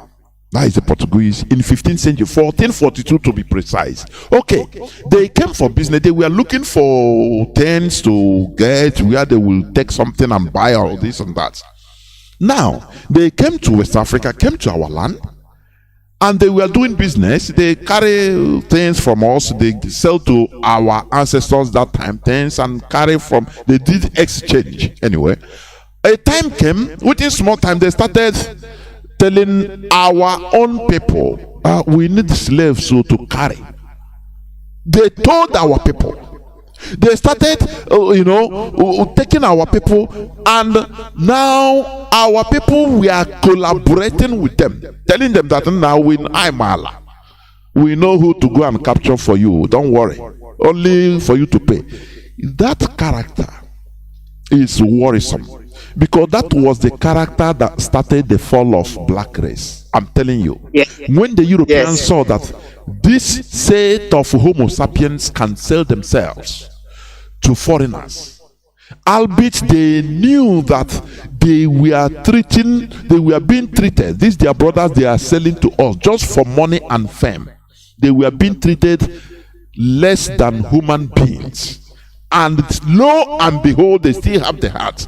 They go to another community, subdue and conquer them, bring them, kill some, bring and give to Europeans, and Europeans will carry them to the Americas. That is the problem when our problem started. Now, when the Europeans saw this, we are dealing with them this. Now they say, that is when the cuckoo decides, say, these people that are doing very treacherous to themselves, we can just take them as lower human, as animals. That is when in 1884-85 they held the Berlin Conference under this man, the first the German vice chancellor at that time, Ottoman van how do you call this man's name? You enter my head and get out. Now they shared Africa, because Africa, we sold ourselves to them, and they saw our secret that these people, they are people that you can buy with money. So no Airu Guai, and that thing has been happening. And for your information, out of the total slaves sold from sub-Saharan Africa, more than 30-something% are Biafrans. I say more than, they call it Igbos. It's true, because that time everybody, both the judge, they were Igbos. That is true. Every language. Yes, Mazi, quickly. The guy you were talking about was Otto von Bismarck. Otto von Bismarck, exactly. So go ahead. Yeah. So that time every Biafran, they call everybody was Igbo, speaks Igbo. More than 30-something% are of the whole slaves are from our land. They are ones. All these things makes me to worry, to think and say, why? When this downgrading, lack of dignity, they crave to sell for fame and for money. You sell your brother, It didn't start today. And that is what makes even the Europeans to downgrade us into lower humans. Don't you see today they are calling for people to go and fight in Africans, to go and fight in Europe. And people are going to register them. Don't you? For citizenship. We always supply manpower, and that manpower have nothing with. Oh, Chineke, I don't know. Sometimes I lack words. And then we can't fight for our own. We are not ready to fight for ourselves, but we are ready to go for somebody else's citizenship. Even though we are looking at what is happening to Nnamdi, a British citizen, but in time of need, they have abandoned him. So now they need you. The time they will now acknowledge you as a human being is because they want you to go and fight their wars to give you citizenship. This is not even citizenship by birth. This is naturalized. They can strip it from you any minute after the war. And people are willing to go. But these individuals are not willing to defend their own. So our problem is deep. But that is where what you guys are doing. Hopefully you continue to drum it. It's a long battle, but I believe a lot of souls are being converted. A lot of people are hearing and listening. So hopefully we'll get there. But a lot of bad job was done on us. And it has been deeper. They didn't even start with giving our ancestors money. They started with giving them mirrors, gunpowders, and schnapps. And you took your own child or your neighbor's child and gave to somebody. They didn't even start with real money. And you go and create war with your neighbors. So after you created those wars, captured your people, set them into slavery, when the white man realized they had depleted your population, that was when they invaded you. But then you have sold off those young men that would have fought for you.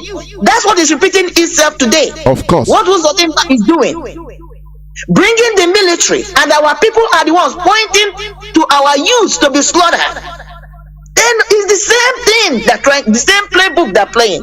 When you finish eliminating these your youth, because probably they gave you a phone, or they promised you chieftaincy, or they promised you local government chairman, or they promised you whatever, or money. When the real invasion will come, there will be nobody to fight. It's the same script they're trying to play. That is why this campaign, you guys can never relent. Maybe we'll get it. Maybe we'll get it. When Muhammad Buhari said, whether it is him or his impersonator, I don't know, but somebody with that name said, they are just like dogs. I will surround them and wipe them out. People thought he's going to come with a full-scale invasion. That's what is happening. Are we not surrounded? Is he not systematically eliminating us? But the most shameful thing is that we are the ones pointing to our youths. We are the ones inviting the military to come and kill our youths. Meanwhile, you have a caliphate controlling 2-3 states in the north. They are not invaded. Nobody is not making news. Their governors have not invited anybody. Their senators have, in fact, they are protecting them. They are protecting them. Nietiala is there making noise, protecting their people. Tell me, apart from IPOB, who is raising his or her voice? None. Meanwhile, systematically, our youths are being eliminated. These are the future of tomorrow. You think these people are going to relent? No. But may God help us. More strength to Mazi Kanu. God must definitely protect and bring him alive, and more strength to people like you, more power. I yield to you. There were all of us together. Before I open my line, just like what you said, and when they asked the impostor about the agitation for Biafra, you know what? If you go to that video, you see it. He didn't talk. He first of all he said, "I am happy with the conversation, the assurance the South gave to me." Yes. It means a lot.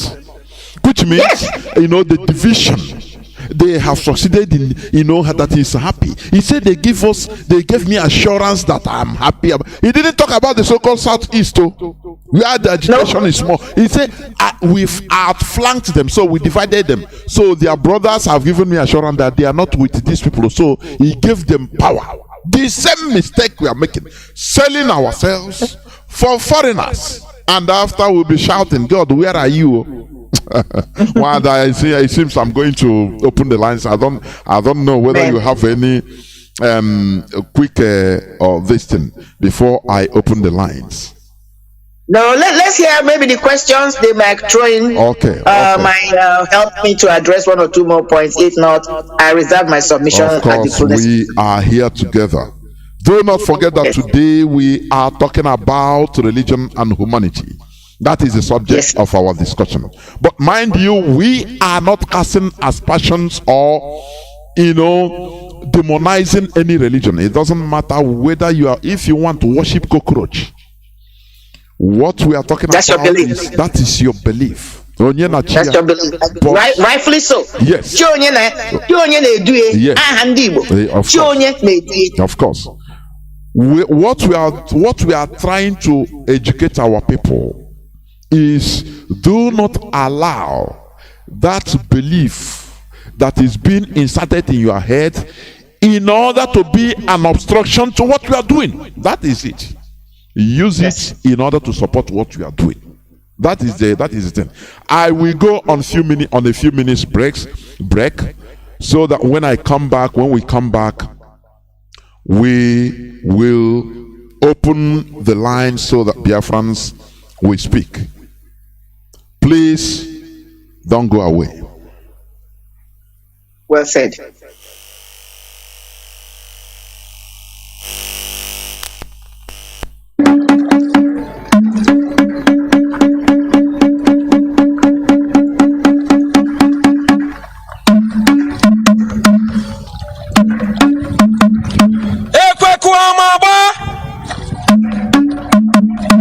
From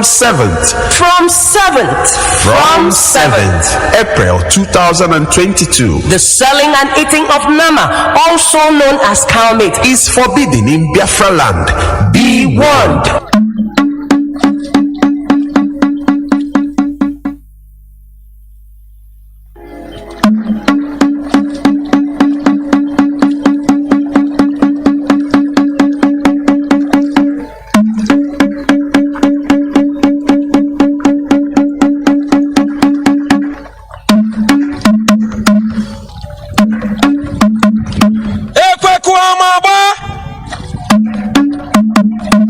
From 7th April 2022, the selling and eating of Nama, also known as cow meat, is forbidden in Biafra land. Be warned.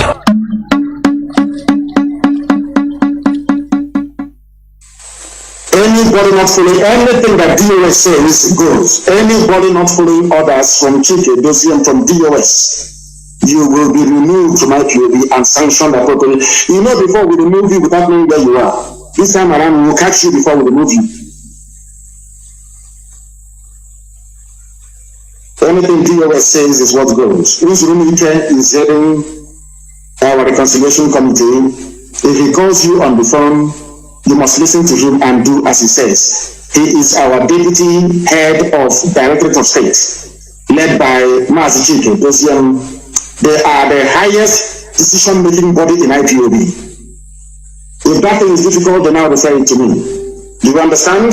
Anything if they call you on the phone, you don't return their call, or you're doing strong head, I will then believe that the zoo has got you over and you'll be dealt with. We run a discipline movement more than anything. We value discipline more than anything else in the world. In IPOB, that's the only thing we have. That we are able to defeat the zoo and destroy the zoo is hinged on one thing, and that is discipline. If you know you cannot work for IPOB, you get out and join the saddle. One day your judgment will come. We'll find out those hiding in Kokoni, those are hiding somewhere near Apito, near Swamp. In River State, we found all of you. Not water. I said River State because it's upland and coastal region. We'll find all of you. Welcome back. This is Radio Biafra HAUSA-SERVICE coming to you through Radio Biafra London. Do not forget that today is the 5th day of March 2022. We are here discussing about religion and humanity. And I am here in this studio, in this hallowed platform, joined by Wada Mariam Heather. So our lines are now opened. Our direct line, as usual, is +1 213 328 6224. I repeat, +1 213 328 6224.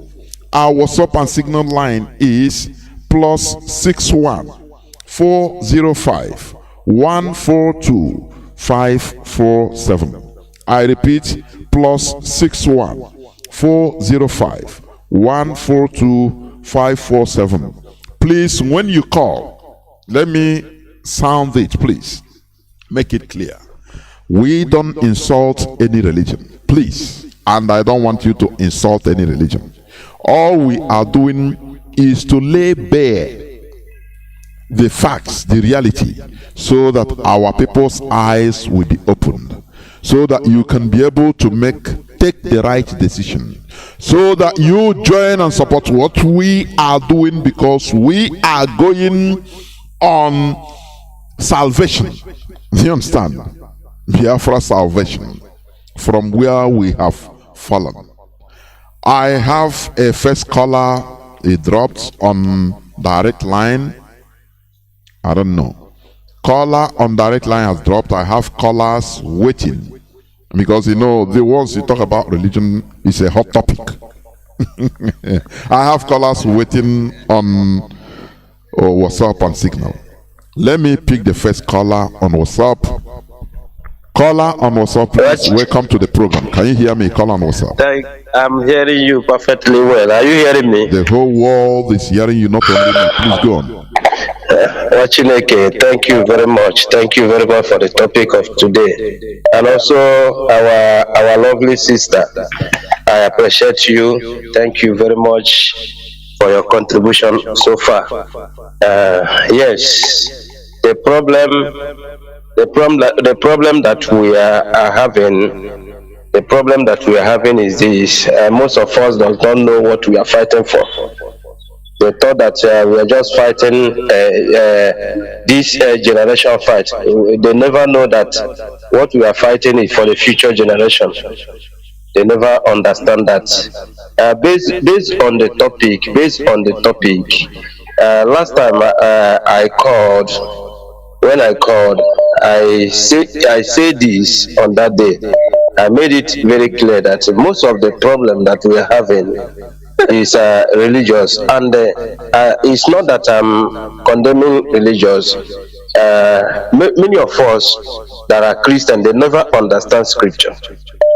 That's just the truth, because I have made a research. I have followed a lot of people. They will just quote without understanding what they are quoting.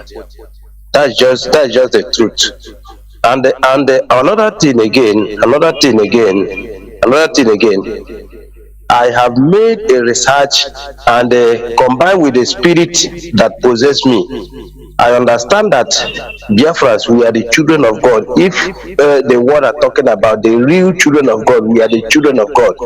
And because of that act of selling our brothers and our sisters, for me, I saw it as a God being angry at us. I'm just focusing it on Biafrans. Let me not throw it to other Africa. Biafran directly, because we are the children of God.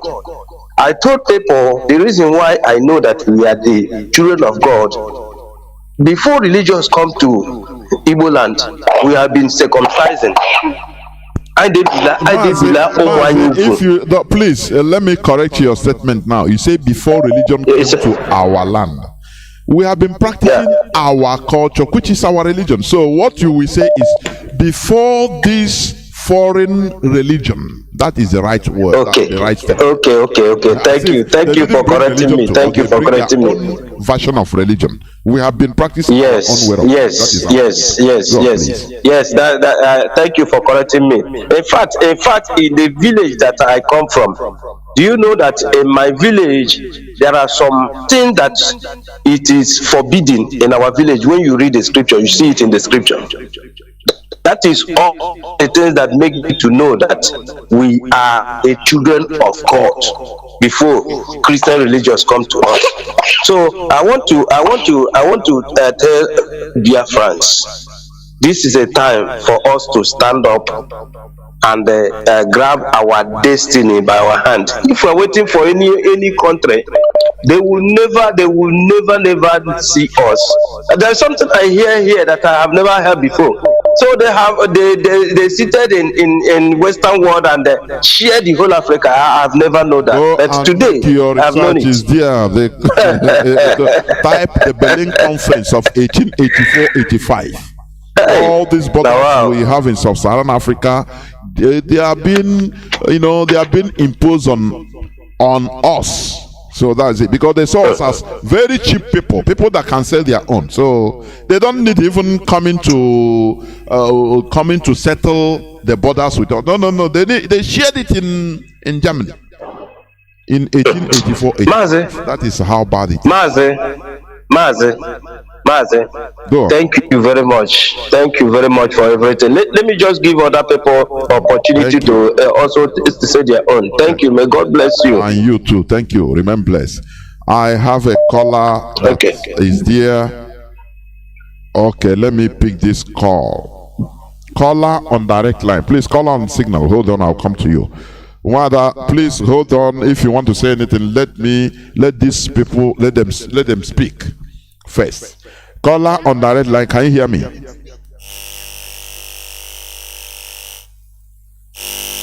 Caller on direct line, can you hear me?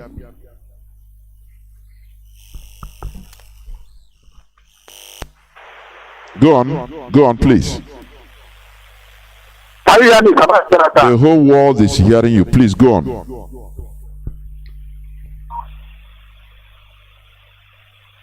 Mazi, go on. Mazi, go on. The whole world is hearing you. Go on. Okay, Jonathan, everybody, let's check on network. Jonathan, Mommy, the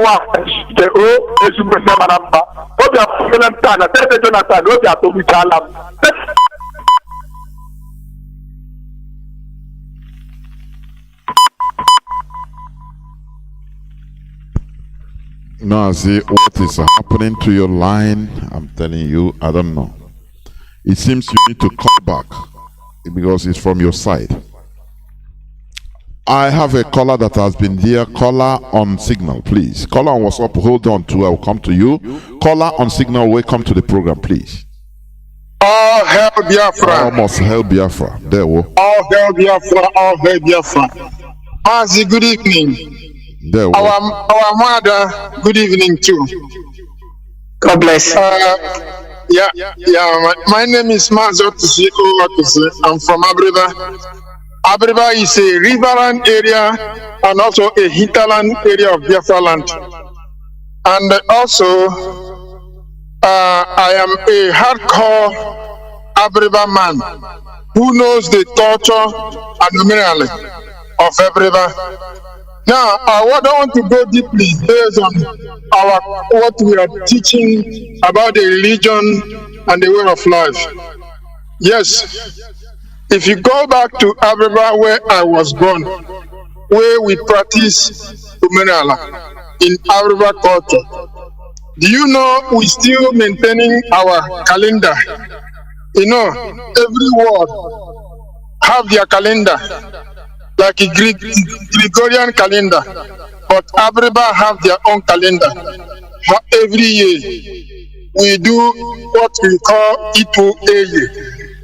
And through the E2A every year is where we map what we are going to do during every year, both the new law, both the organization, both our local police.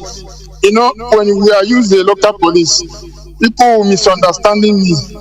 I will use it in my own language. We call them Nde Ukeji Abala. Ndeji Ukeji Abala is every turn by turn. When that age grade that hold that title, when they are finished, another age grade that come, they will take that police force. And in our tradition, which we've been respecting, we believe what is called autopsy. Autopsy is kind of our deity, and at the same time, it's a scepter of authority. Autopsy work in two ways. It comes in a way of our own God that give us the direction, and also making communication to God, like our leader called them angels. And also autopsy help in time of to choose the right leadership in our own land. If you are the real true leadership of our land, autopsy will visit you, and the autopsy you hold autopsy in your hand and come. And when we come to the place of, after doing every other rituals, and you're able to come and carry autopsy, if you are worthy enough to carry autopsy, is you the one who can govern the entire village. And if you are not worthy, or you are not a rightful person, anytime when you touch autopsy, you will die instantly. And it's still working till today. And some people, they always fake the ones like autopsy one, but the original autopsy still existing till today, because during the war, the white people heard about autopsy. They wanted to capture autopsy to send it to Britain, but along the line, the wise people among our village, they remove autopsy and hide it in our where we hide something, which I will not say it. And they put the fake one, and they capture the fake one, and can pick it and go and destroy. After the war, they bring back the original autopsy. People start shouting, and there was a peace. That's the only thing I can contribute in this evening. God bless you, and God bless all Biafrans. All hail Biafra. Almost hell Biafra. You know, this is our culture, is our religion. That is the reality. Many things that are happening when you call, like our brother said, when they brought religion, I corrected him, because we were practicing our religion as before the advent of white people. That is the reality. Let me pick this call. I want to make a point there, but let me pick this call. Caller on direct line, can you hear me? Callers on WhatsApp and Signal, hold on. Caller on direct line, can you hear me? Caller on direct line, can you hear me? Mazi Johnathan. Welcome to the program. Please go on. Please go on.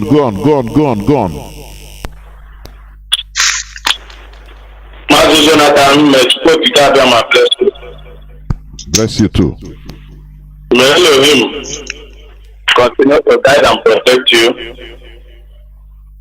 Mazi, my name is Michael Israel, and I'm calling you from the holy land of Biafra, the land of Chukwuka. Mazi Johnathan, may Elohim bless today and bless our mother.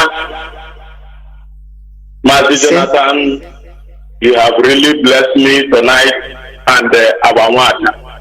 Honestly, I'm a blessed person tonight. And I want to let the Biafrans know this. Mazi, all you have lectured tonight, you and our mother, our beautiful mother, the lecture tonight, I don't think that anybody that listens to this broadcast tonight, you don't supposed to go home or go anywhere or in your life or in anything. You don't need to go back to self. You need to be a changed person. Because Mazi, the reason why we are in this mess, the reason why we are in this problem the reason why the Fulanis, the white people, why they are massacring us, they are killing us every day, is because of this iniquity, this evil that we sold our own self. That is the reason why Tupo Chikadiama is destroying us, and I see it as the reason why also why the dead so-called Gari is dead, and the so-called Nigerians, they don't want to see that nobody is in Akoro. Is the part of this punishment, because Mazi, I can see that the Igbo people, they're supposed to, I don't know how I will put it tonight. They're supposed to be the author of this world. Let me use Oba assistant. But the reason why people is just like maybe I will say Elohim deny us that right until now that our leader has come, is because this betrayal, this the empty jealousy in ourselves, and we saw ourselves. That is the reason why Biafran people is suffering all over the world. Mazi Johnathan, I don't need to speak much tonight because you have already blessed me. I'm a blessed person tonight, honestly. And I want to tell Biafrans to continue to listen to Radio Biafra, because it's the only station, it's the only radio station, it's the only media that will bring us out of this mess that we are, out of the quagmire, like our brother, our lovely Professor Mazi Johnathan used to say. Mazi, I will stop here tonight. May Elohim continue to guide and protect you. And our leader, Mazi Johnathan, if we come out with Biafra restoration, the enemies, they know that, and they cannot stop it. They cannot stop the coming of Biafra, because it's too much that determined that Biafra will come, and Biafra has been existing thousands of years ago. So the kingdom of Chukwukikadiama must be restored on this planet Earth. There, Mazi. We continue to bless you for the good work that you are doing for Biafra. Thank you. Thank you, Mazi. Thank you. Remain blessed. We must continue. I have a caller on WhatsApp.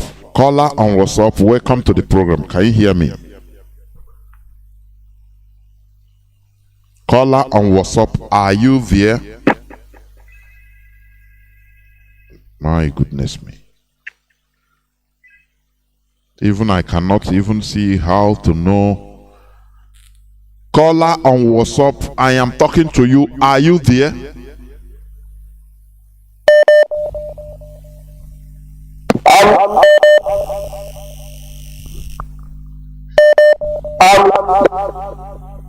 What is happening to this? Caller on WhatsApp. Caller on WhatsApp. Caller on WhatsApp. Can you hear me? No, please. Your call is not clear. Please, no need of wasting time. You call back. I have a caller. Oh, the caller on signal is gone also.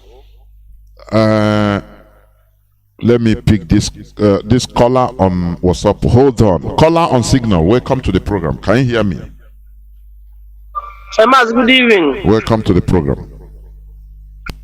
Yes, shalom. My name is Mazi Johnathan, Wisdom. Mazi Johnathan, Wisdom, calling from my location. I'm from Ohajimo, Etinimo province, Biafra land. Mazi, I want to greet you, and also I want to greet our sister, Wanda Mechiko. Come and bless both of you. At least this night, people have opened our eyes a lot. Yes, based on religion. You know, we thank God for the eye opener. But Mazi, before I want to comment what I want to say, I want to take something based on press release that you read when you're starting, and I want to say something about it. If we Biafrans intercept some intelligence, why can't we act on it? Should we wait when the thing happens, we start talking? What is happening? Everything that is being revealed They It's have for people okay, to take Igbo, care. I think Igbo man is right. Go on. Like what I'm saying, before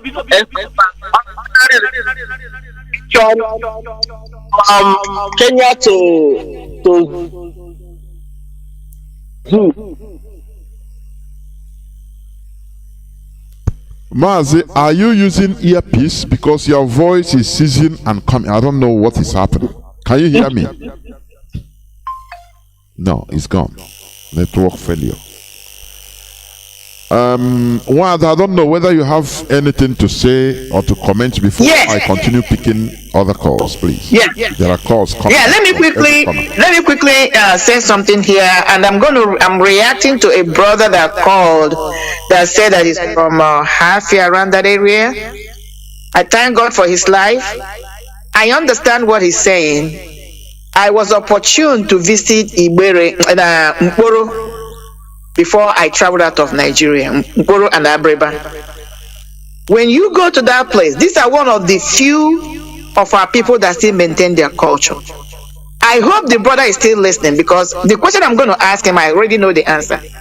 When you go there, even as we speak today, these are parts of the Biafran land that have less criminality. And the reason is because of their culture. That is what is holding them. And I want to give him kudos that they should never deviate from it. This thing he was talking about, they're talking about age group. Please themselves. That's how they transfer culture from one group to another, to the next generation, to the younger generations. That is one of the things that is holding their culture strong. The former band, I could say, if you go there, they still maintain their culture. I don't know how more now, but before I left, I went there, I was marveled. They have a neat society. They should keep it up. That's all I wanted to compliment.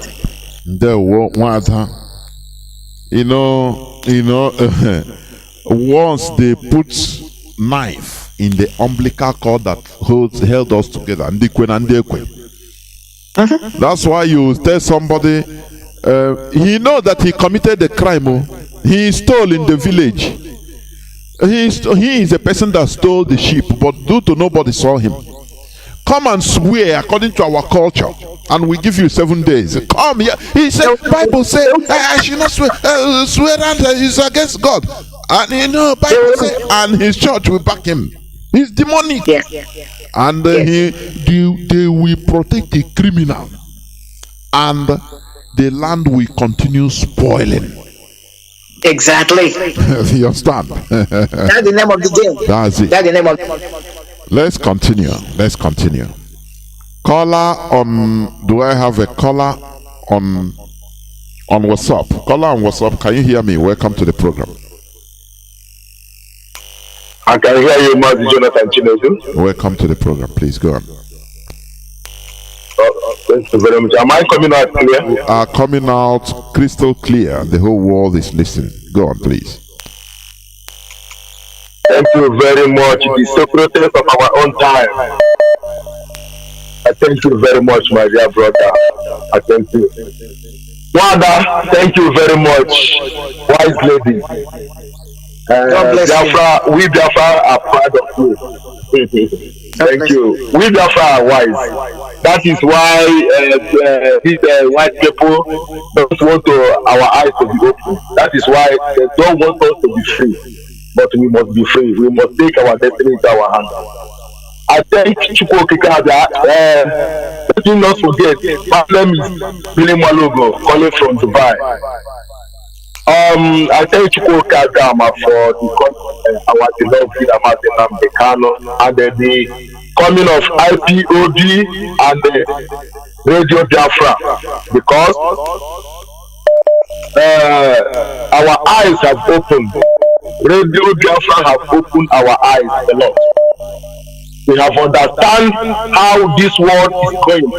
The game that is going on in this world, we have already understand it now. Why people play a lot of games in the world today? They use this religion to play game on every nation, and every nation that accepts their useless religion, their life is not going to remain the same forever. Take those countries did not accept this useless religion. They are doing marvelous well today, and they take Black Africa that accept this nonsense religion. Look at our life today. Look at the poverty in Africa, and the Christianity and the Jesus Christ cannot save Africa from their problem. It cannot save them in the hand of Boko Haram. It cannot save them in the hand of the government in Nigeria. Please listen. As I said, we are not here to castigate or demonize people's religion. We respect every religion. Do you understand? So please, if you are talking, know that you are talking on air. There are many people. You don't demonize or sacrilegiously characterize something that is dear to millions of people. Please. What we are doing here is to electoral. Listen, please. Is to bring out the facts so that people will make the right decision. That's the only thing. Because when you talk about that, people will also say, what about your traditional religion? Why it didn't save you? This and that. So it's two ways. Everything comes down or boils down to the nature of the human being there. Because we are in this world physically at the center of gravity. We have the final decision, whether spirit this or spirit. We as human beings have the final decision in this world. Go on, please. Okay, Mazi Johnathan, I know where you are coming from, but the truth must be said. Now, why these Christianity religious people are not telling our people the reality? Telling them the main problem that government is their problem, is the source of their poverty and all the suffering that they are going on in that hell called Nigeria. These people cannot tell them this, but they will continue to tell them that is their ancestor, is the crown that the ancestors commit, is your father, is your mother, is your sister, is your neighbor. Put a enmity here and there. So we must face the reality. The reality is that we cannot continue in this foreign religion. Foreign religion cannot save the country. We must go back to our roots. That is the truth. We know Chukokika Adama before these people bring this to us. We know Chukokika Adama. And they deceive us. And they give us this that have never given us for one time. The truth is that these people will tell our people that let them put their faith in heaven, their hope in heaven. Let them forget about the freedom fighting, that their hope is not on earth here. Why those people that bring this religion to them are building heaven on earth here? Who is fooling who? The eyes of our people must be open. And I'm begging our people to face the reality. Sometimes we see our people in this way, facing not to something that is not relevant and believe what they're supposed to do, because our people didn't understand the importance of freedom. Now you see some of our people go in social media watching football, using watching football that can never give them. You see some people watching comedy, you see some people Hollywood, you see some people watching something that is not that will not benefit anything to them. Live their own freedom. What is wrong with our people? What is wrong to our people that our people didn't understand the importance of freedom? That the freedom of Biafra will free everybody from this pain that we are in Nigeria today. Why can't all these multi-billionaires in Biafra land support this freedom? Why can't all of them support this freedom that will benefit them and their generation? Mazi, I will give all our people our people down. Thank you, Mazi. I have a lot to say. Thank you very much, Mazi. Continue your good work. Thank you very much. God bless you. Remain blessed. Thank you. We must continue. I think I have a caller on Signal. I mean on WhatsApp. People can also call on Signal. Why are they not holding on Signal? I don't know. Caller on WhatsApp, please. Welcome to the program. Can you hear me? Caller on WhatsApp. Good evening, sir. My name is Mazi Johnathan. I was the boy that called you some weeks ago to report about the church that was speaking about our restoration of Biafra. Okay, welcome. I've sent you the message you asked me to send. Please check it and reply to me. I will do that. You know, the problem is sometimes when you are checking messages, I'm telling you honestly, you become overwhelmed. You don't even know, because I don't to remark your number is not easy. So please, can you also send me, just say hi, introduce yourself in the message, please. Go on, please. Okay, I'll try to do that after this. Okay. I want to thank you guys for what you are doing for Biafrans. Please keep it on. Because many people here, like Mazi, to tell you honest, many people here are just daft. Mazi, I don't have anything to say again, please. Good night. There were. I know, it's you know, I know, I understand. But we must continue. Caller on WhatsApp, welcome to the program. Can you please go on, please? Can you hear me? Caller on WhatsApp. People should also call on Signal, because the Signal phone is free. Go on, please. Caller on WhatsApp. Mazi, this is your second time. If I pick your number, your line, you will not speak. I don't know whether you are talking through earphone, which is not coming out. Please. I pick another call. Caller on WhatsApp, welcome to the program. Can you hear me? Welcome to the program. Thank you.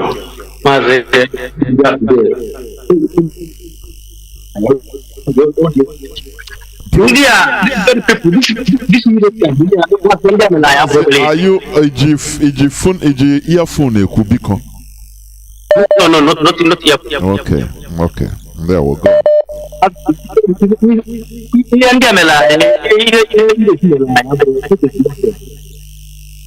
Really God will save us. That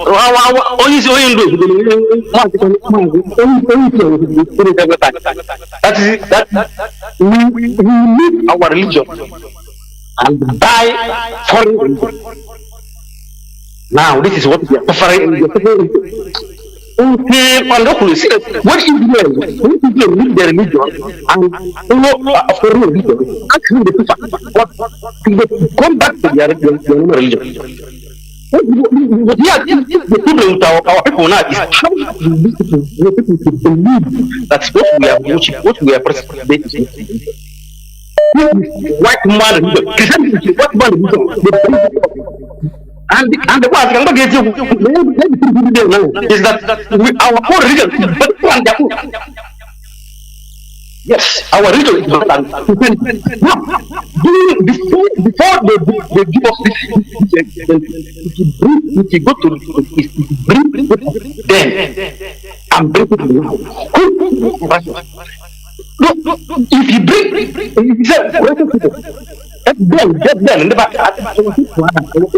then they can't lie.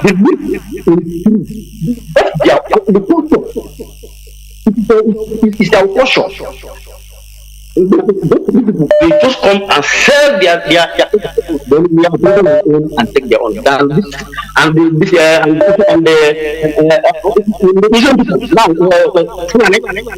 going to continue to get where they are to the remaining one. To leave the Christianity and join the Muslims. You have seen everything. What is along their religion?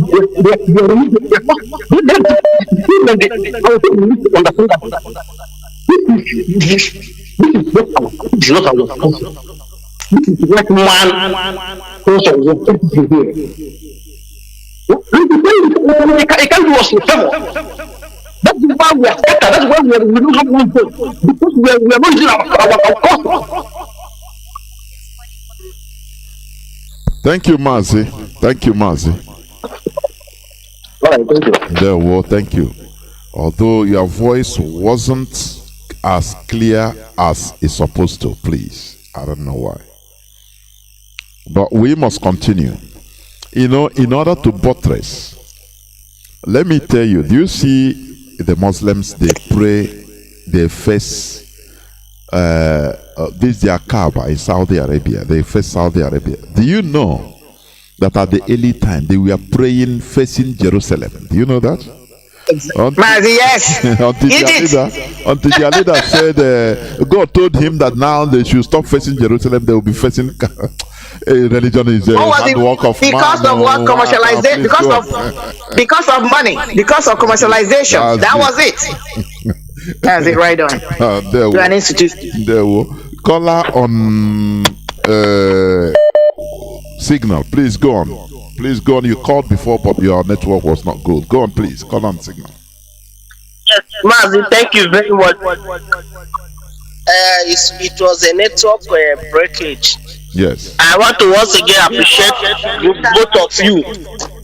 I want to appreciate both of you. Chukokara bless and our Ada, the real Ada in US. Chukokara bless you all. So, Maz, what I'm saying is that please, the information we got, we need to act on that information. It's very, very important. Let's not allow it to happen before we act on it. As we receive the information, thank God that we know their family, still Igbo brothers, our people that we are fighting to protect. We are fighting to protect their family, but they are the ones now turning against us, doing what they did during slavery, selling their own people for just their benefit gain, because they want to become presidents or they want to become chairman or the governor. They are selling the Biafra, they are selling their own brothers because of their personal gain. My own suggestion is that we need to deal with those people. We will not allow these people to finish us before we do something. Now is the time to act. I don't know what Chinas and Nehru have done to these morals, these infiltrators, these saboteurs. I don't know what he did to them and other principal officers, that every time they will be in their mouth. But I want to assure them that all the plan they have against IPOB this time shall backfire against them. I'm telling you the truth, it shall backfire. But we as IPOB, please, I want to beg, let's act on that information and deal with those people that are planning against it before they deal with us. Let's kill them, let's stop them before they stop us. I believe that they can never do anything against us. They will plan, but Chuko Kadama, as he reveal it, he will destroy them all. Then, based on religion, those people, they have deceived us so much, but I believe that they can never deceive us again. But to me, Mazi Johnathan have, opened my eyes about religion. I said that in Radio Biafra is where I worship. Then Chukwuka Biama is my God. Biafra is my religion. In Radio Biafra is where I worship, me and my unborn generation, and Chukwuka Biama is my God. Thank you much for picking my comment. Chukwuka bless you. And you Thank too. you, sir. There will remain blessed. Let me try to pick this caller on direct line is off. I don't know. Honestly. Caller on WhatsApp, can you hear me? Caller on WhatsApp. Once again, can you hear me? There, well, welcome to the program. You are, don't know, your phone or network is giving you hard time. Yeah, actually, network. So my name is Christopher from Angola. Mazi Johnathan, this topic is hard for us to understand because the religion is between we and God, not only we human beings. We cannot even understand our faith of being talking close to the faith of God. So my contribution this evening is that it was God who started the religion. People imitated it too much. We have many religions, but God started one religion. How? Can you explain how? How? Please go. If you can give me small time, I will explain it. Adam and Eve. Go on. Now, if we believe in the Bible, even also in the Quran, because I've been even also in the Quran, God created Adam and Eve in the Garden of Eden. And God and Adam are having fellowship. What is the meaning of that fellowship? Religion, church, and that's the Garden of Eden. When God came for Adam and Eve to have fellowship, they have eaten the fruit that God has to eat. They now go and hide. When God is pursue Adam and Eve from the Garden of Eden, remember that Adam and Eve have many sons, but first of all, Cain and Abel. Cain and Abel worshipped God. Adam and Eve without Cain and Abel to go and offer sacrifice, which means go and serve God. What does it mean? Religion. Religion started from heaven. Even that religion started from heaven, we still have that religion here on earth. But the way people on earth imitated, imitation is too much. Mazi Johnathan and all Biafrans, religion did not do us any wrong in Biafra hands. It was we that the Biafra people are so horrible.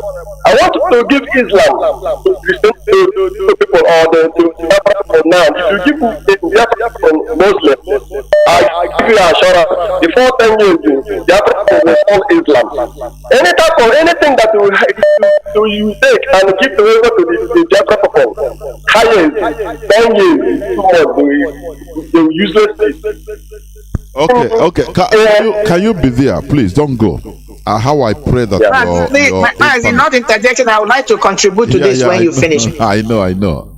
You know, our brother. That is your view anyway. But it's surprising. You can give this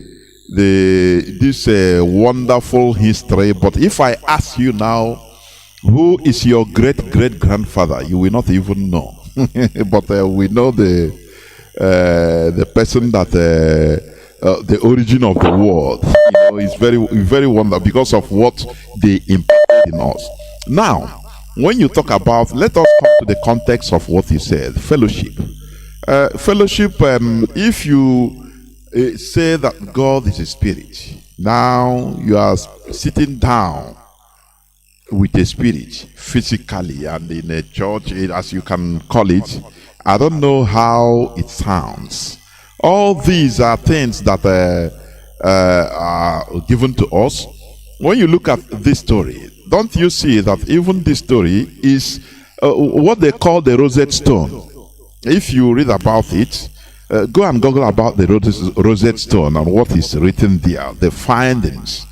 This story has been the Sumerian story, right? Even let me call it pre-biblical era, So there are things we should not be, just like Sadhguru said, belief is something that any person can do anyway. He says it's a lazy man's comfort, I believe, So what you are saying, let me say this also on me. I don't believe that God didn't create religion. Human being creates. Because now, if I can ask you, what religion is God? Can you answer me? What religion is God, please? Okay, and all people that are here listening to us in this discussion. Yes. First, we have to tell you that God created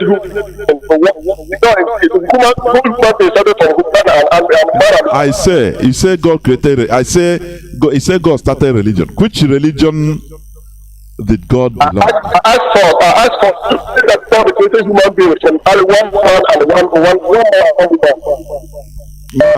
Please, can you? I say, you said that God started religion. I say, which religion did God start? Because there are thousands of religions in the world. Can you tell me which one? The name. Now, so I want to tell you. Let me explain to you. God created the religion.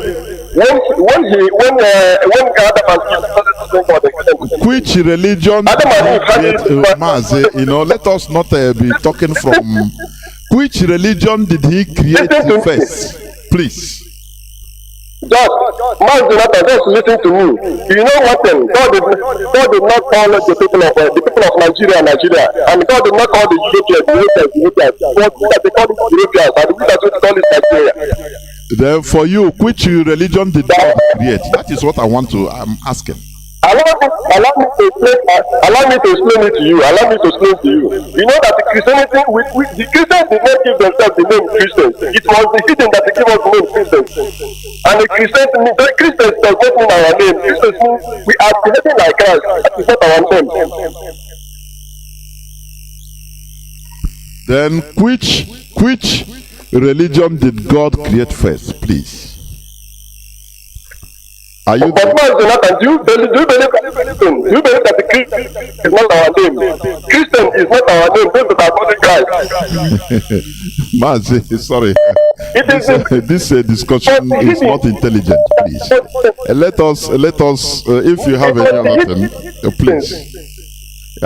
We need intelligent discussions, please. So that Mazi, before he goes, please, can I ask him a quick question before he goes? Go on, please. My brother, how are you doing?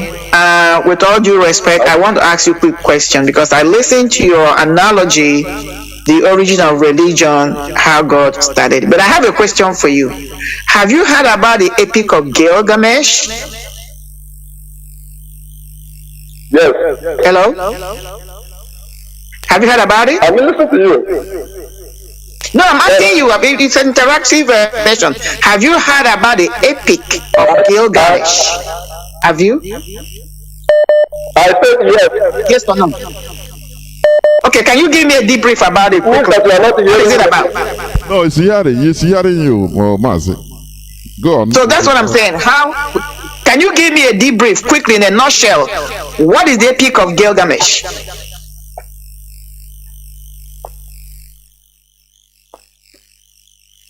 Mazi, are you there? Okay, let me bring it to people. Go on, please. Epic of Gilgamesh. If you have not read about it, please go to Wikipedia. Go to ancient books. It is called the Epic of Gilgamesh. It's a tablet. This particular story precedes both Christian religion, both Jewish religion, which is Torah, both Muslim religion. It precedes every organized religion. And when you go to study the Epic of Gilgamesh, because I have, you will see that the names in your Old Testament, if you remove the names and take the names in the Epic of Gilgamesh, even the flood, you are telling the same story. It's just like somebody now taking what is happening in Biafra, the restoration of Biafra now, remove the name Mazi Nnamdi and put Moses in there.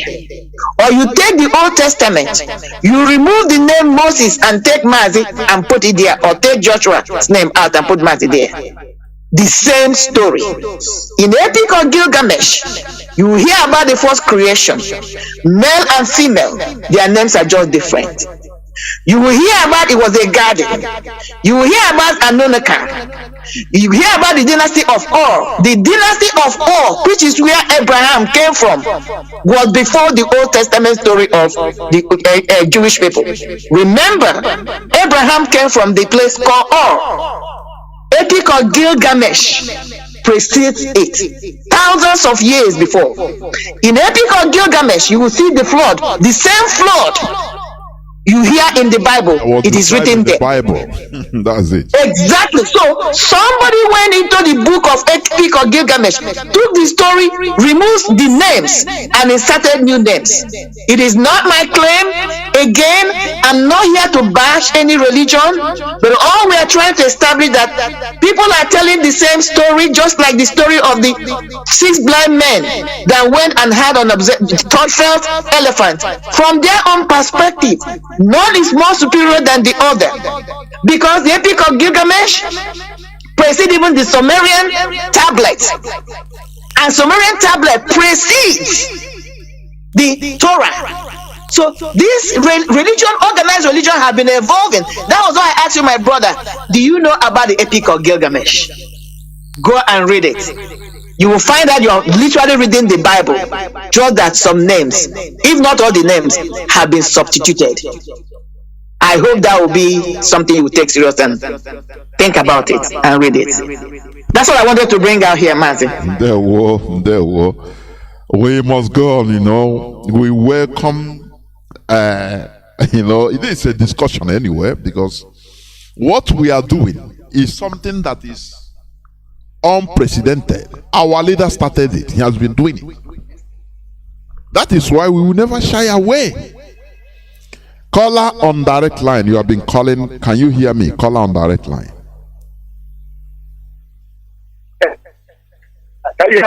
The whole world is hearing you. Please go on. Caller on WhatsApp. Please hold on. I'll come to you. Go on, Mazi.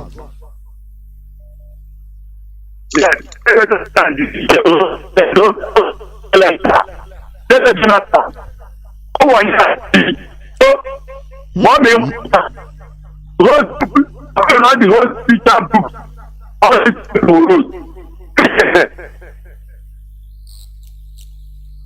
Johnathan, we are suffering because we have abandoned our thoughts. We abandoned our way of life, the agitation, the beginning of every human race. And this land is beginning of ended. It is spiritual land, ordained and certified by people of Chicago, the God that put this earth, that this land portion. Other days can live in this son of land, except we Biafra. And the Europeans took their time to divide us. They scattered everything about us.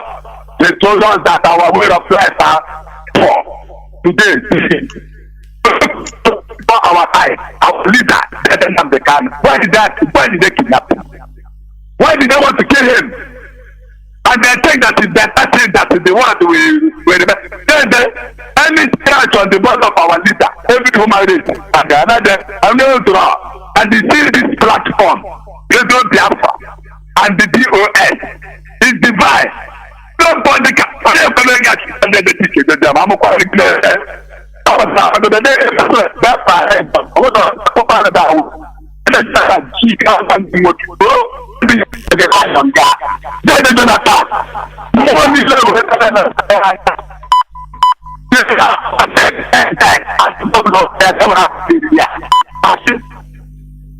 Look at here. You know what this is? I don't know the kind of work that I need. Then the ticket.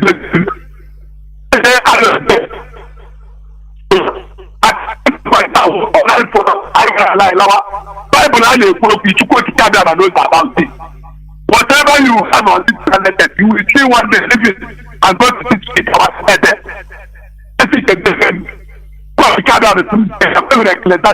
Why? From that one to end. You know that with a little with a yacht. And to buy a car, I don't lie.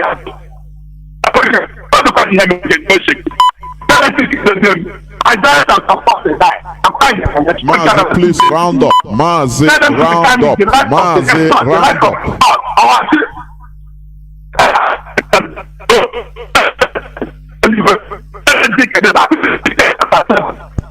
Your network, we don't even know what you're saying. Like I said,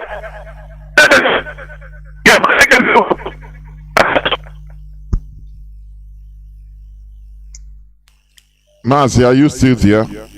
No. You are off. Even your network is very bad. We cannot decipher what you are saying. Caller on WhatsApp, thank you for holding on for how long? Caller on WhatsApp, please unmute yourself. Yes, I've unmuted. Go on, please.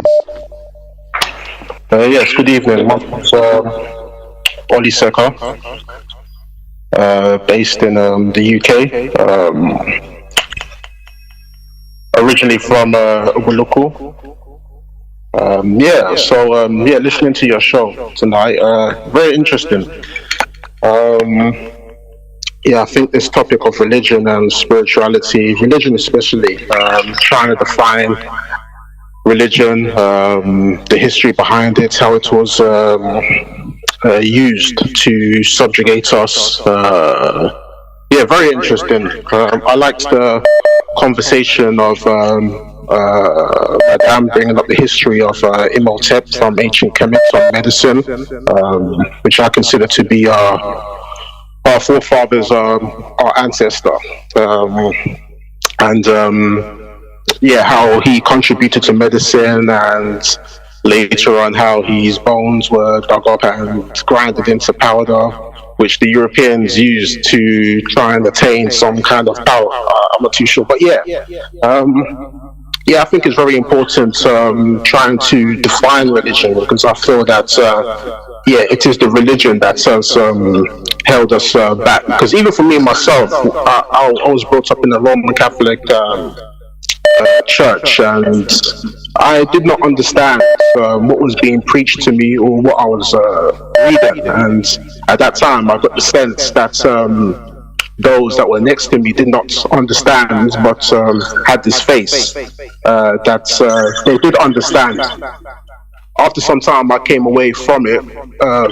But what stuck to me was the experiences of the prophets. Whether they existed or not, I'm not too sure, but I liked the interaction which they had with the Most High. That was what intrigued me. But when I came away from that, I embarked on studies of other religion,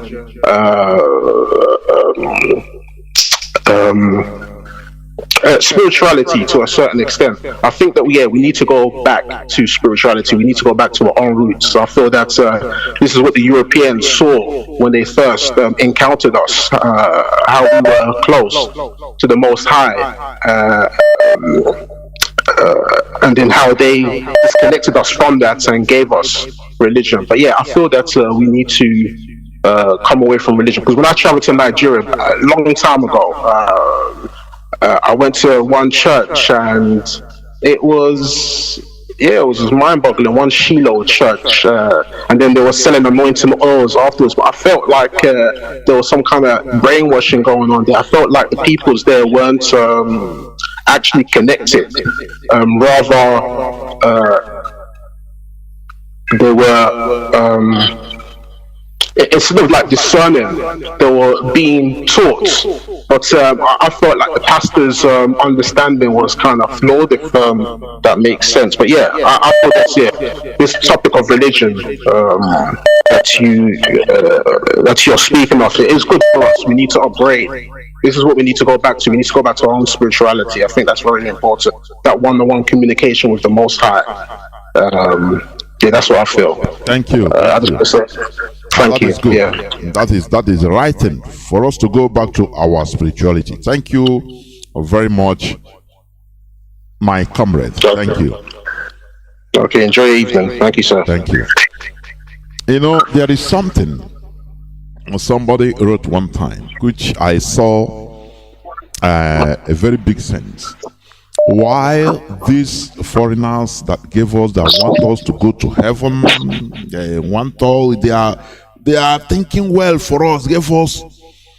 You see, let me tell you, the Bible is translated into many African languages, including Igbo, Yoruba, even Hausa, other languages in Nigeria, indigenous languages.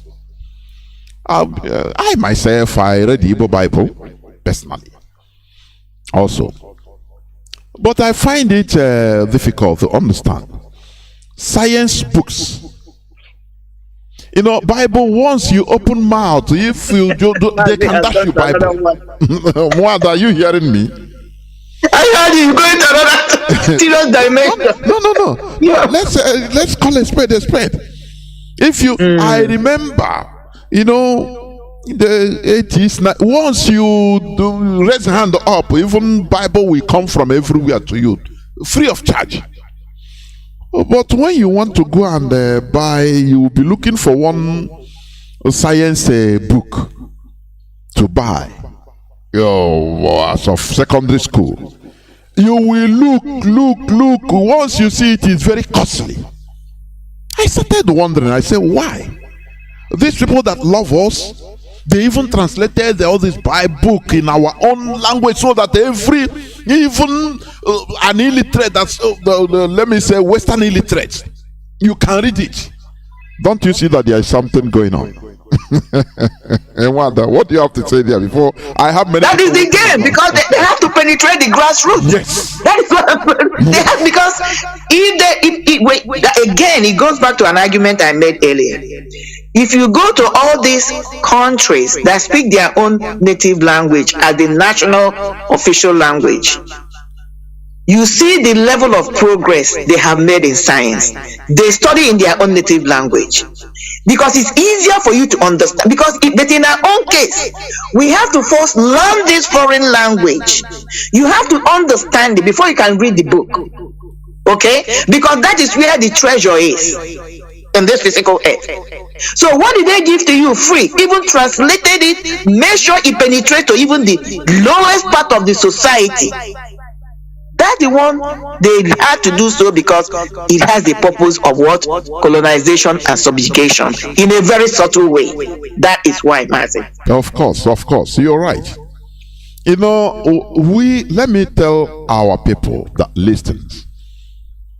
I should say that we are even black people that are speaking double languages.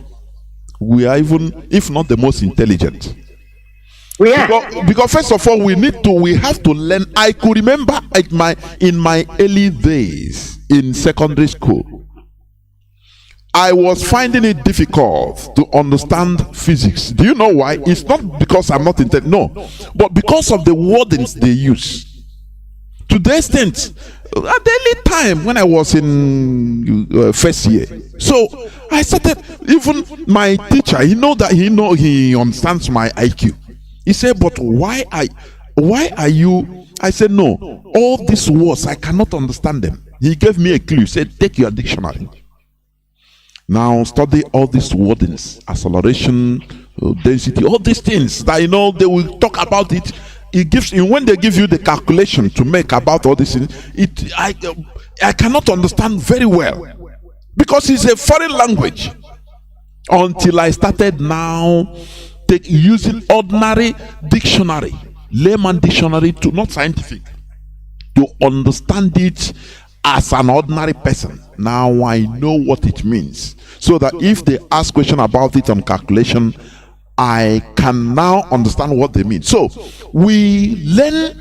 The problem we have, some people that say, oh, we are dummies. No, Black Africa, we are even most intelligent. You see, Indians, they learn in their Hindi language in schools, but we Africans, we are subjected to go. Arabs, they learn in Arabic language, even science, everything. But we are the only people that are subjected. You must first of all learn the foreign language before using it to go and learn science and another subject you want to do major. You see that, and no matter how good you are, you're not acknowledged. You're not acknowledged. Let me say this quickly, Mazi, before you. They put Let me say this before you proceed. Quickly. Do you know that this physics you're talking about is something you practice every day in your life? Of course. Let me tell you this. When you bring a woman at a Kanu, a woman at Onitsha, or a man at Onitsha that have been trading for years, that's an economic specialist. But when you bring this individual in a class now, start saying introduction to economics, the person will get lost. Of course. But this individual is a guru because these guys are there practicing physics, economics, and commerce at the fullness of it, because they're using their own language and dialect and culture. They are experts on it. Take that same individual who has become a millionaire or billionaire by trading at Onitsha with little or no infrastructures. Put that individual in a class We start making F in economics. Now the question becomes, is that institution the true knowledge of that individual's IQ? The answer is no. That's one of the games. So that's what you're talking about. Of course that it is. Caller on direct line, can you hear me? I have a caller. Please call us on WhatsApp on Signal. Hold on. Caller on direct line, can you hear me? Good evening, Mazi Johnathan. Good evening to you. Welcome to the program. Thank you so much. I greet you, my beloved sister, the mother also, that is on the program this evening. Thank you so much for coming in. I greet you, my beloved brothers and sisters, Biafrans all over the world, and friends of Biafrans, the people that stand on the side of the truth. Them is our God, and it's going to bless every one of us at the end of this effort. My name is Hugo. I am calling from my location, Mazi. I decided to addition my voice on this particular topic this evening because there is a very huge power when it comes to religion. Yes. And today we are suffering because some people fail to recognize the role that religion have to play in our life. You know, when we are listening to our leader, sometimes he will tell you that I don't worship idol. I worship the Most High God, the truthful God that lives in the highest heaven. There is a message that comes from that our leader normally says. Let me tell you that is listening to my voice. The reason why today, more especially the black race are suffering is because they fail to recognize the power of religion. And I want to make it clear. The demons today in the world, you hear that God, that there are some rebel angels that disobeyed him. They were cast down to this earth, as it's called demons. Their daily activities is to make sure that you, that as a human being, that you fail to do the right thing. Yes. As you talk about Bible being translated in different languages, I can only tell you that the reason is because I want to say this. If you understand the message, the content of that word of God called the Bible, yes, you make good use of it. We are having problems because people that are supposed to be telling the masses, or let me say their members, the truth, they fail to do that. Our religious leaders are deviating from the direction of the what is in that Bible. Some people refuse to bring it out. There is a good message because according to a particular part of it, it says it is beneficial for teaching, that you can use it to direct someone, to correct someone when that person is moving wrongly.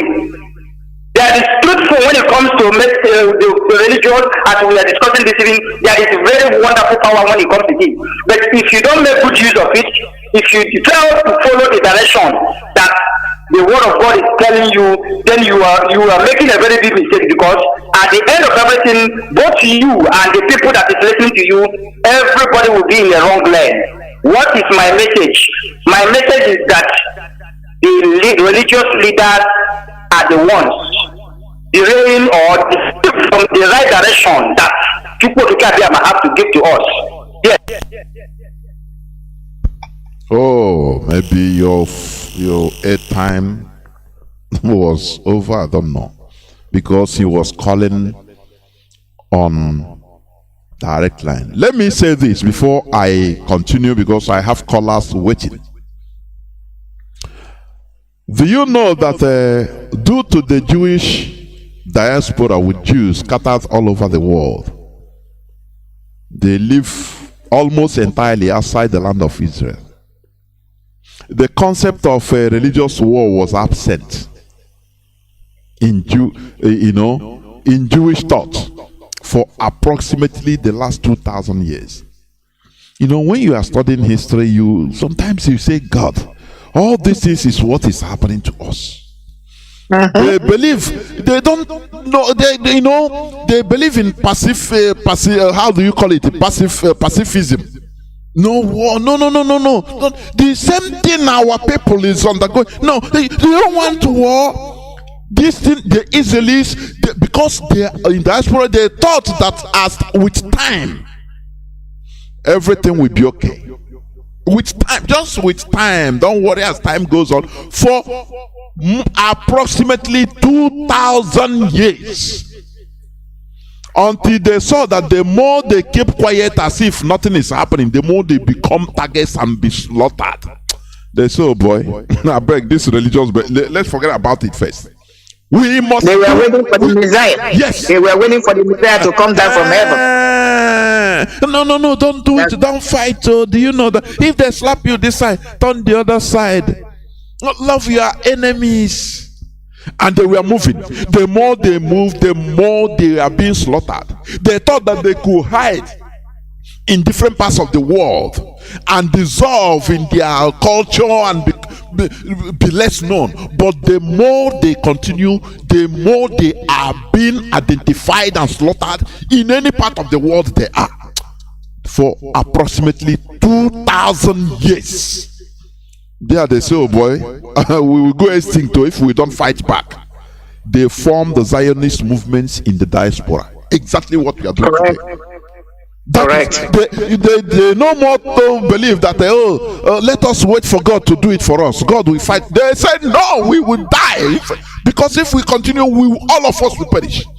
They fought back, and that is how the state of Israel is formed today. And today they continue making it stronger and stronger. They no more believe for God to come and do it for them. The same thing many of our people are believing. No, let's leave it for God. No, you don't leave it for God. We are the masters in this planet Earth. Don't you see what is happening in Ukraine? Everywhere there is brouhaha. Everywhere. Because the real human beings are being touched. But our lives doesn't mean anything for them. It is for us. It is in our hands to show that our lives matter, so that others will know. Not waiting for free booze. Come and help us. No. Our destiny is in our hands. I have a caller that has been there since 17 minutes on Signal. Caller on Signal, welcome to the program. Please go on. Yeah, Mazi Johnathan. Am I coming out clear, brother? You are coming out crystal clear. Please go on. Thank you, my beloved brother. May Chukwu Kikabiama bless you. And my beloved sister, thank you for coming to this hallowed platform today to teach our people what we've been lacking. And before I proceed, Mazi Johnathan, please allow me to make this important announcement, if possible, please. Okay, thank you so much. Fellow Biafrans, lovers of freedom, we, the IPOB Austria, is calling us once again to come and join us in ESN funding raising. We are organizing here in Austria, and we are calling all our brothers and sisters, all lovers of freedom all over the world, to join us in this particular day. We are going to have this ESN fundraising. Because without ESN, today we wouldn't have known where our situation will look like, or even our mothers and fathers, they can't go to farm again to cultivate. But thanks to that our leader Mazi Nnamdi Kanu formed these wonderful men and women that are guiding our bushes today. This is the reason why the IPOB Austria have made up our minds that we are going to do this fundraising. And the date of this fundraising is on 9th of April 2022. 9th of April 2022. And the time of this is 4 p.m. in the evening, West European time, 4 p.m. in the evening. The venue is in Zoom Media Chat. And our guest of honor on that particular day is Mazi Nzurumike, Deputy HOD, Mazi Abanyim, European Rep, Madam Neneanya, Head of Finance. This men and women is going to be our guest of honor on that particular day of this fundraising. And please, we are calling everybody to get ready, most especially the Ipobians here in Austria. Get ready on this particular day so that we can be able to do the needful. And if you want to know more about this, for more information, please contact our national coordinator, Mazi Nnamdi Onwumere. His telephone number is +43 676 643 4824. I repeat, +43 676 643 4824. Or you can contact also our fundraising organizing coordinator, Mazi Michael Okoro. The number is +43 68 18 111 7095. I repeat again, +43 681 8111 7095. With these two numbers, please, if you want more information, you can contact them for anything you want to know about this fundraising. Please, we are begging everybody to get ready, and as you come on that particular day to join us in this fundraising, may Chukwu Kabiama bless you and your household. Mazi, the topic of this evening was so touching that this is why Mazi Nnamdi Kanu said in Radio Biafra is where we worship, and Biafra is our religion. Truly, a lot of things has happened to us that our people have lost it completely. We are not here to condemn religion, but we are here to open the eyes of our people.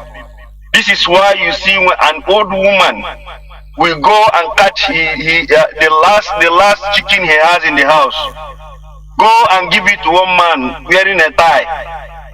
But when that woman who sold that chicken to go and took that chicken to go and give that man carrying Bible, when the same woman is hungry, that woman will went to that man to go and complain that he has nothing to eat at home. The same man, instead of him going to his house, find something to give that old woman to eat, he will give him fasting and prayer to go and pray that God will bring food from heaven.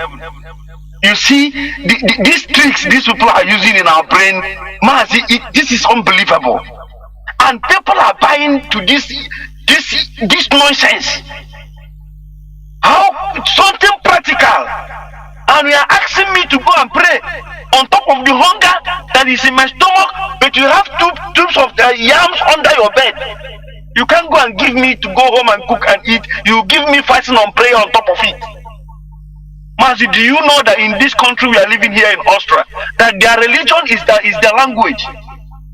They make their language so important that it doesn't matter whatever you are doing here, you must study their language, at least get what they call here B1 or A2 before you can renew your visa, or before you can be able to do anything concerning their document. You must get their language. Mazi, let me come in there, please. Do you know that ignorance made us we Biafrans, to jettison or to look down on everything that makes or advances a country, like this language you are talking about. You know, our people, many of our people take pride in telling us that their children don't speak Igbo. Everything that are a pride of, people. Do you see how our politicians, especially Ekweremadu, they are championing the replacement of our Ishiago, replacing the pictures of Ishiago or Jaguar or them with Nigerian coat of arms. Before you know it, they will promote it. I don't know Nigeria. I can sometimes it beats my understanding. See, why are we the chickens of Nigeria that Nigeria charge? When you watch Ekwuremadu's, even he wore it to Germany to go and eat yam. He's still wearing it. People are now taking it. Instead of drawing in Chiago that is who we are, tiger or the they are drawing now Nigerian coat of arms, replacing it. Little by little, other people will be copying it. Mazi, I tell you honestly, these people has been bought to sow this idea in our brain, but they have failed. These are the reason why on that particular day, Ishiagu met that nonsense he with that day to let him know that you can't do that nonsense. Ishiagu that day to stone on him. Ishiagu get mad on him because you Igbo man who represent your people, you are wearing nonsense to come to us to want to come and show us what does not represent us. Ishiagu get angry on that day and give him let him know that you can't wear this thing and come where we are because we can't take it. We are telling these people, Nnamdi has beat you people house down. And it doesn't matter what you do. This thing have sink into our brain. This thing have sink into us. You can never change this thing. It is our ideology. It doesn't matter what you do. We must fight this thing. It doesn't matter how many years. After all, if you just stay there, you stay 8 years and get away. One day our hand will catch you. If we don't catch you at the age of 60, we will catch you at the age of 90. It doesn't matter. As we are growing, we are passing this into our children. As we are going to protest, we are carrying them along. All of them have bitterness have full all of their mind. They are going to do the worst after us. The earlier the better our people understood that this Biafra of 18 has become our religion, has become everything about us, that we are going nowhere. Mazi, just what I was saying before. These people, they have Catholics here, there are Pentecostals here, there are other churches here, but you can never ever use it to bamboozle their people. Government took charge of everything, even the people, even the so-called Reverend Fathers that came from Africa working here in us, the government paid them. Their work here is just like ordinary normal government work. They pay them salary monthly. Because they didn't allow them to use it to bamboozle the brain of their people. So the language is very, very important. Any Igbo man or any Igbo woman that never allow his children to speak the Igbo language is a fool forever. We're asking our people to wake up from this strong, wake up from this thing that have put our brain. I knew why they send us to block grocery when we are in the small children. Go and teach us Ekene Maria. So that we will grow with this type of mindset that somebody can go and kill somebody because of something they brought from Europe, which even they don't practice it here. Go to their churches, you see only old women. The young ones don't come there. Mazi, I thank both of you that came to really educate us. If anything you hear in this radio, it is the gospel truth and nothing but the truth. Thank you, Mazi. To teach us when we are in school, we will say it here. Mazi, thank you so much. There were. Thank you. We must continue. Caller on direct line, please hold on. Go on, please. Caller on WhatsApp. Hold on, please. Caller on direct line, please. Can you go on?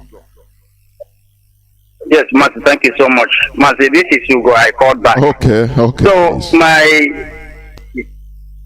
is that beloved brothers and sisters, Biafrans all over the world, we thank you for giving us our leader, Mazi Johnathan, who helped us to open up our eyes. Because if it is not our leader, Mazi Johnathan, we would have been destroyed by these people.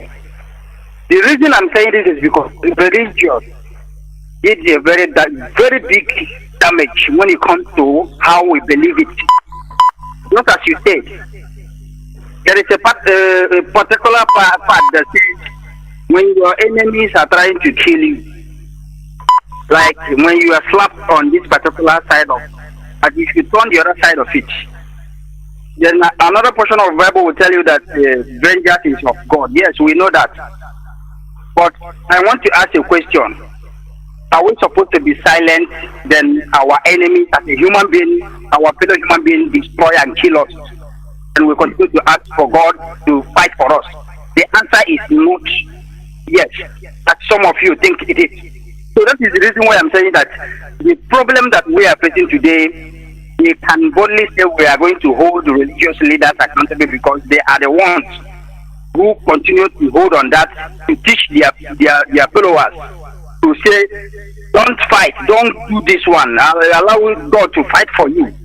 Then you see evil coming to you, okay, like a particular church that was burned down by these evil people. A pastor and the church members is inside the church worshiping, and the enemy surround the place with a gallon of fuel and the gun in their hand.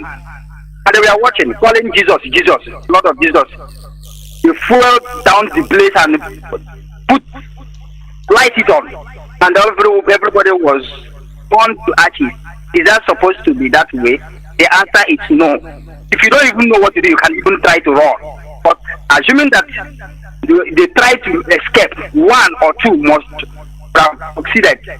But you see them, because of that primitive belief, they continue to say, blood of Jesus, blood of Jesus. At the end, all of them born to ashes. That is not what God told you to do. That is not what you are supposed to be believing on. So we glorify to God. The truth is abound for everyone to know it, just as the word of God says. Yes, there is a very good message in the Bible. If you follow it well, then that is for you. But if you fail to follow, because some people sometimes they don't follow the direction well, that is the reason why there is a particular place where your Yeshua says that if you love me, you observe my commandment. When you apply it truthfully today, it simply means you, as a follower of Christ, you follow the instruction that is given to you. Then the question is that the leaders of church, the leaders of religion, are they following the instruction given to them? By the time you check this, you get the answer. But we are saying enough is enough when it comes to the intimidation, the killings of our people for so many years. We can no longer continue to be silent, because human beings are not meant to kill his fellow. You have no right as a human being to continue to control another person's destiny as you think. That is the reason why we are saying this particular generation, we can never be silent. We can never be silent. There is a huge amount of intimidation that is coming to Biafrans for so many years, and so many people are keeping quiet.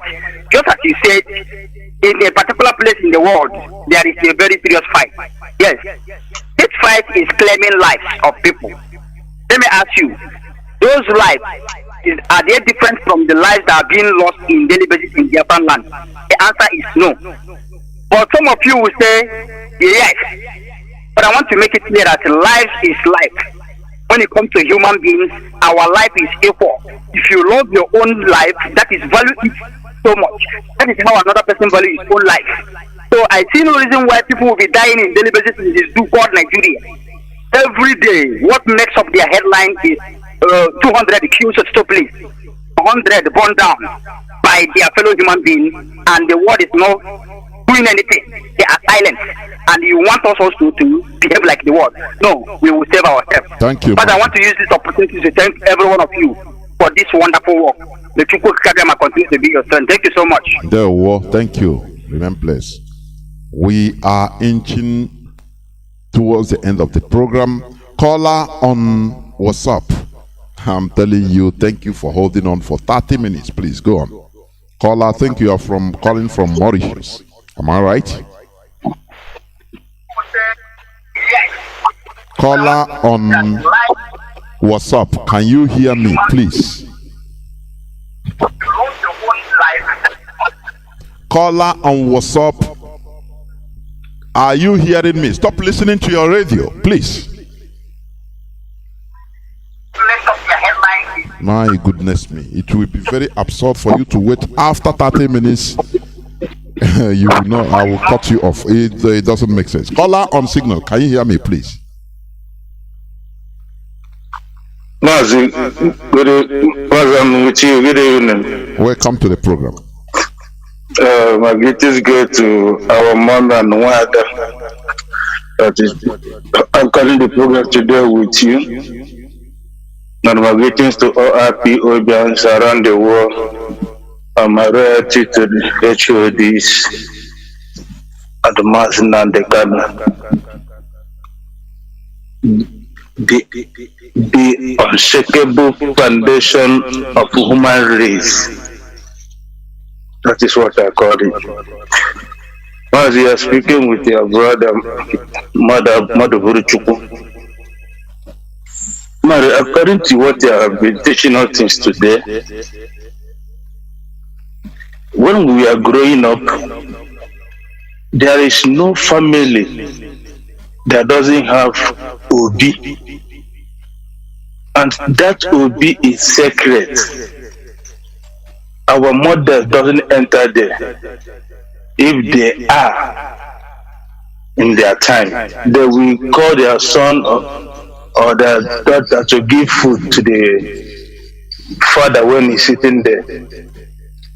And every kindred have their Obi where they gather. Sorry, I'm in the train. A little bit noise comes. Go on. So from there, apart from there, those things are even written in the Bible. And before the creation of Christianity in our let me say in our time, our forefathers have been worshiping God. Because when they wake up in the morning, the first thing they do is to wash their face and wash their hand and walk direct to that Obi. That Obi is their holy place where they communicate to God. They get their inzu there, they get their orgy there, they get whatever they need that makes man clean in life. First thing they do is they take the coconut nut, wash it and raise it to the top and say, which God lives in heaven, hallowed be the holy name. Before calling the God of their forefathers, and this God of their forefathers are their generation fathers that died before them, that generation that passed. They start to praise them, giving them all sorts of. They're giving them those names doesn't mean they are worshiping them. It's through them that know God, which they call God in heaven. Apart from that, the same Christianity said to us, when man slap you this side, you should turn the other side. And the same Bible still told us, suffer not the winch to live. I don't know if you are getting my point. So on all this, and the same Bible will tell you, let your enemy, pray for your enemy to live long. So he seems to be forgiven. So when he dies, you go to heaven. So you that is praying for your enemy to survive, are you caging yourself? Are you trying to free yourself from the bondage we are putting ourselves? I think time have come for us to make an spiritual call. Every Biafra should do that. To call all the ancestral spirit of our land to stand up. We have done it before with our leader, but it's time to revise it. So we can come against these evils planted in our means. If we know every one of them by name, we should go to their compound and go to their marketplace, pick sand and from the floor and pray over it.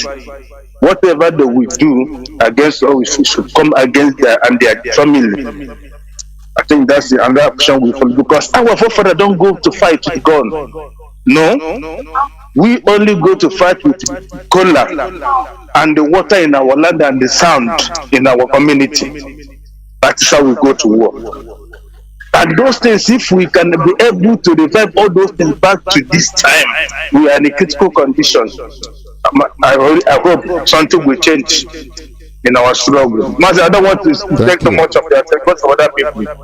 God bless you and bless our generation that is fighting for the freedom of Biafra. Thank you very much. Thank you. Remain blessed. The last caller, I have this caller. I don't know whether you are ready to speak now. Caller on WhatsApp, can you hear me?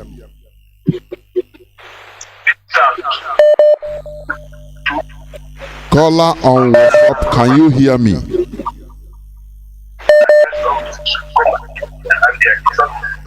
It seems you. Let me take the. This brother has been. He just on his WhatsApp call and just leave it and continue what he's doing. Now I pick another person to be the last caller. Please, the last caller, please. I give you maximum 5 minutes. It will not pass. Maximum. Caller on WhatsApp. Welcome to the program. Can you hear me? Yes. Welcome to the program. Please, you have at most, I say at most 5 minutes. We're on the verge of close. Yes, I'll just do it in 1 minute. Actually, as usual, your program has been thought-provoking, and you have got a good match in our sister there. But actually, what I know the power of religion in our people. And if we say Biafra is our religion, how seriously are we prepared to actually force it on our people, knowing that all the religion we have known, the history, they all came with the violence, and we are forced down on us. So they said men are not made better because of love of going to heaven, but because of fear of going to hell. So how prepared are we to force this religion on our people? That's my question. Just hoping that. Thank you. There was. Thank you very much. You said it. I think this is where I'm going to switch off the phones. We have been here since over 3 hours. 3 hours, 30 minutes moving. Biafrans, what we are saying, I will reiterate. We are just laying bare some facts that we need to know so that we make the right decision. Wanda, please, can you, I hope you are still here. I'm here. Please make your pattern short, please, before I conclude. Go on, please. Yes. Thank you, everybody that are listening today. I believe that one or two things we have said today will provoke your thoughts and minds so that you can go into research, do your due diligence, and find out what are facts and not. Through that, you can grow your knowledge and take the right decision, as Mazi has said. But before I pass, I want to leave us with this story. It's coming from the Christian Bible. It's Luke chapter 10. If you read from verse 25 to 37, it's the parable of the Good Samaritan. Why am I bringing this to conclude or bring deduction to my argument? In this particular parable, it was given by Yeshua. He said a man, he was a Samaritan. Why is it important? Samaritans are those at that time were looked down upon as evil or idol worshippers. So this story goes on. He was a commoner because nobody knew his name. But a man from Jerusalem, which we all will agree was a Jewish man, a man that served and worshipped Jehovah according to that era and that time. He was beaten up on the wayside, I'm just summarizing, and left to die. Some priests, Caiaphas, some Pharisees, prominent people, when they saw him, nobody rendered any help. But this common man from Samaria, who was an idol worshiper, was the only one that stopped. Attended to the man, took him to an inn or clinic or hospital, and put down a down payment for his treatment. The lesson in this argument or this parable was or is, Yeshua asked them, of all these people that encountered this man that needed help, which one among them did what the Lord or what God want us to do? He became the Good Samaritan. He was not good because of his religion. He was not good because of his tribe. He was not good because he spoke directly to God or God ministered to him. He was only called the Good Samaritan because he exhibited and expressed the fruit of the Spirit of the living God, which is kindness, love, agape love. He did what is required. So that is why the topic today is not about your religious affiliation. The topic is about what are you doing? What is your contribution to your community, to your society, your immediate society, to impact lives, to encourage love, to bring harmony, to bring growth, especially in this fight of trying to liberate ourselves from age-long bondage. What are our contributions? What is your contribution? What is my contribution? Because at the fullness of time, just like the Good Samaritan is remembered, not because of religious affiliation, not because of his tribe, not because of his ethnicity, not because of what he believed or not, but because of his deeds.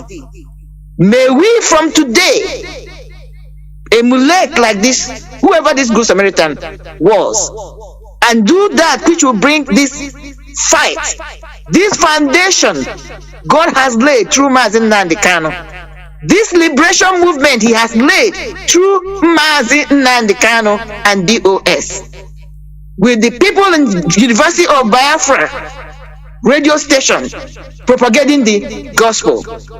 Can we ask ourselves from today henceforth, how can we be that Good Samaritan? How can we contribute positively? Not being like the Pharisees, who saw a man, a fellow man that was in need, and they walked by, and yet they were religious leaders. So it's not about any particular religion, whether it's traditional religion, whether it's foreign religion, because I believe strongly in every religion you have what I call good, bad, and ugly. Mazi, on this note, I submit my argument. God bless. Remain blessed, Father, and thank you for being here with us, no matter all odds. Thank you, and remain blessed. Together, amen, we shall walk and contribute our quotas in this restoration effort. Thank you. Thanks. We must continue. You know, in my final remark for today, as I used to say, I don't want people to continue thinking that we are demonizing one religion or the other, but we are laying bare some things you need to know. Where there are secret motives, we say it out without fear or favor. I'm telling you, all the sacred books, all the old books or religious books, we respect all. As our sister said, no religion is better than the other. All contains human beings that are either good or bad or ugly. All. So when we talk about a religion, I don't know why people, they will say the white man brought religion to us. No. They brought their own culture, their own way of life, their own religion. That is the right word, the right sentence. Because we had religion, our way of life is our religion. Our menala is our religion. Is it because it's not written, you know, there is nothing written about it, so that, but we have oral messages passed down from generation to generation. Do you understand?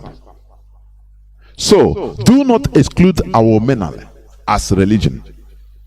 After all, some of all these religions, the Christianity, they didn't know they were practicing what is people that later started calling them Christians, giving them names that gave them names. You know, in all this, if we are clever, we can use it to our advantage. Do you understand? Let me give you an example. If all the or most of the religious leaders we have in our land, including traditional religion, our menala, because it's a religion, leaders, if they come out openly, start instigating revolution, speaking out without fear or favor, telling the people the marginalization, the evil of Nigeria against us, don't you think that things will change overnight? Don't you think so? But lo and behold, they use it for their own, selfish interest, which the purveyor of that religion impose on us is what they want. Do you understand? It is originally what they want. They put it so that they will be using it against. That is why all these politicians, they go to campaign in the Christian gatherings, in our gatherings, in churches. That is it. If, as people are talking now, like Father Mbaka, if people start talking like him, I'm telling you honestly, the job will be much more easier. But they use it for their own private interest. After all, the Fulani, they were not originally Muslims. They were not the owners or the starters of Islam. No, they accepted it. They are not accepted. They were forced. The Islam was imposed on them. Now they are using it. They saw it and turn it around to their advantage. They are using it for conquest today, expansion. Do you understand? That is why I used to say, like in Nigeria, no matter what, you see these Yoruba pastors, mostly non-Igbo pastors or the GOs, they are building. I somehow love what they are doing. They are laying foundation that they will, in future, they will have no communion with the churches, the Christians of Europe and other countries. They are on their own. They will be gathering. People will be gathering every year in Oduduwa land in the form of a retreat or pilgrimage, anyhow you call it. Let me give you an example of one pastor or bishop that have done it. He's a Brazilian. He's called Bishop Idi Macedo. He's a Brazilian evangelical bishop and the founder of Universal Church of the Kingdom of God. He's a Brazilian. He's one of the richest pastors in the world. Do you know what he did? He built a replica of King Solomon's temple in Sao Paulo, Brazil. Do you understand? Do you know why he did that? So that instead of people visiting, taking money, paying flight tickets to visit Jerusalem, say they are praying in the wall of, because all this, everything in this world is economy driven. What interest? Do you understand me? Everybody in a country, every facet should be used in the building of the economy. That is what this man, he's a white man. They are very smart. You understand? So that instead of the whole members or people flying every year, say they are going to pilgrimage. Listen, when you want to fly to Jerusalem, you don't go there without money. You pay your flight ticket, you book your hotels. These are money that is entering the country. You will eat. You will enter taxi. You will move around. You buy something, buy granite on the road in a shop, enter shopping mall and make your shopping. Leave money there. Each person, imagine millions of people visiting. Do you know what it means? This man thought, I said, okay, instead of this, he built the replica of King Solomon's temple in Sao Paulo. So that instead of his members of his church around the world to now flying every time to Jerusalem, all will converge in Sao Paulo. This is what the Yoruba pastors are doing. They're non-Igbo pastors. I give credit to them. so that that money you throw in another place, bring it to his country, so that ordinary granite seller in the country will enjoy. Every year you see millions of people will converge. Do you know what it means? It's building economy. But in our own, no way. We don't know all these things. That is very, very sad. Very, very sad indeed. We should be wise in all these things. We should not be always, the sacrificial lamb or chicken that is being used, measure here to other people. Go to churches, hardly you see Igbo, no matter that we are the highest Christians in Nigeria. But how many are organized? The same thing. Instead, everybody will hire one room. In his apartment, he will use one room, even if he have 10 members. Organize is better for him than to organize. Yeah, at sometimes I'm saying in our midst. I'm telling you. So that we cannot get organized. But thank God for IPOB. Thank God for Mazi Nnamdi, who organized us into a very big worldwide family. Do you understand that? Worldwide family. Which is the first of its kind. That is why we should take Biafra as our religion. Number one. Anything that you are doing that you say you relegate Biafra to the second position, you have not started. The Jews, they did this, the Zionists, when they started Zionism, I think in Russia, in the early or late 19th century, or 20th century, sorry. They formed it. Suicidal. They say it is because what they have been going through is too much. So they formed this movement. People can say they are violent, they don't care. They say we are. Some of them, gentle jack, gentle sacrificial lambs, exactly like our people. Now, these are miscreants. I don't want to associate with it. They are violent. Freedom fighting is not a gentleman business. Whether you believe it or not, you must. Our leaders say, if our enemy, if they fight, they want to fight in the toilet or in the gutter, before they even arrive at the gutter, he is there waiting for them inside shit. We are there waiting for them. That is freedom fighting. Therefore, please do not be deceived by using any religion to deceive you. You know the beauty of our homegrown religion. Do you know the beauty and the importance? Nobody will teach you. Let me tell you, do you see the famous Elvis Presley? He has to travel. When he came in contact, read about the Hindu, he had to know how famous he is. He had to travel to India in order to study more about Hinduism. Do you understand? Elvis.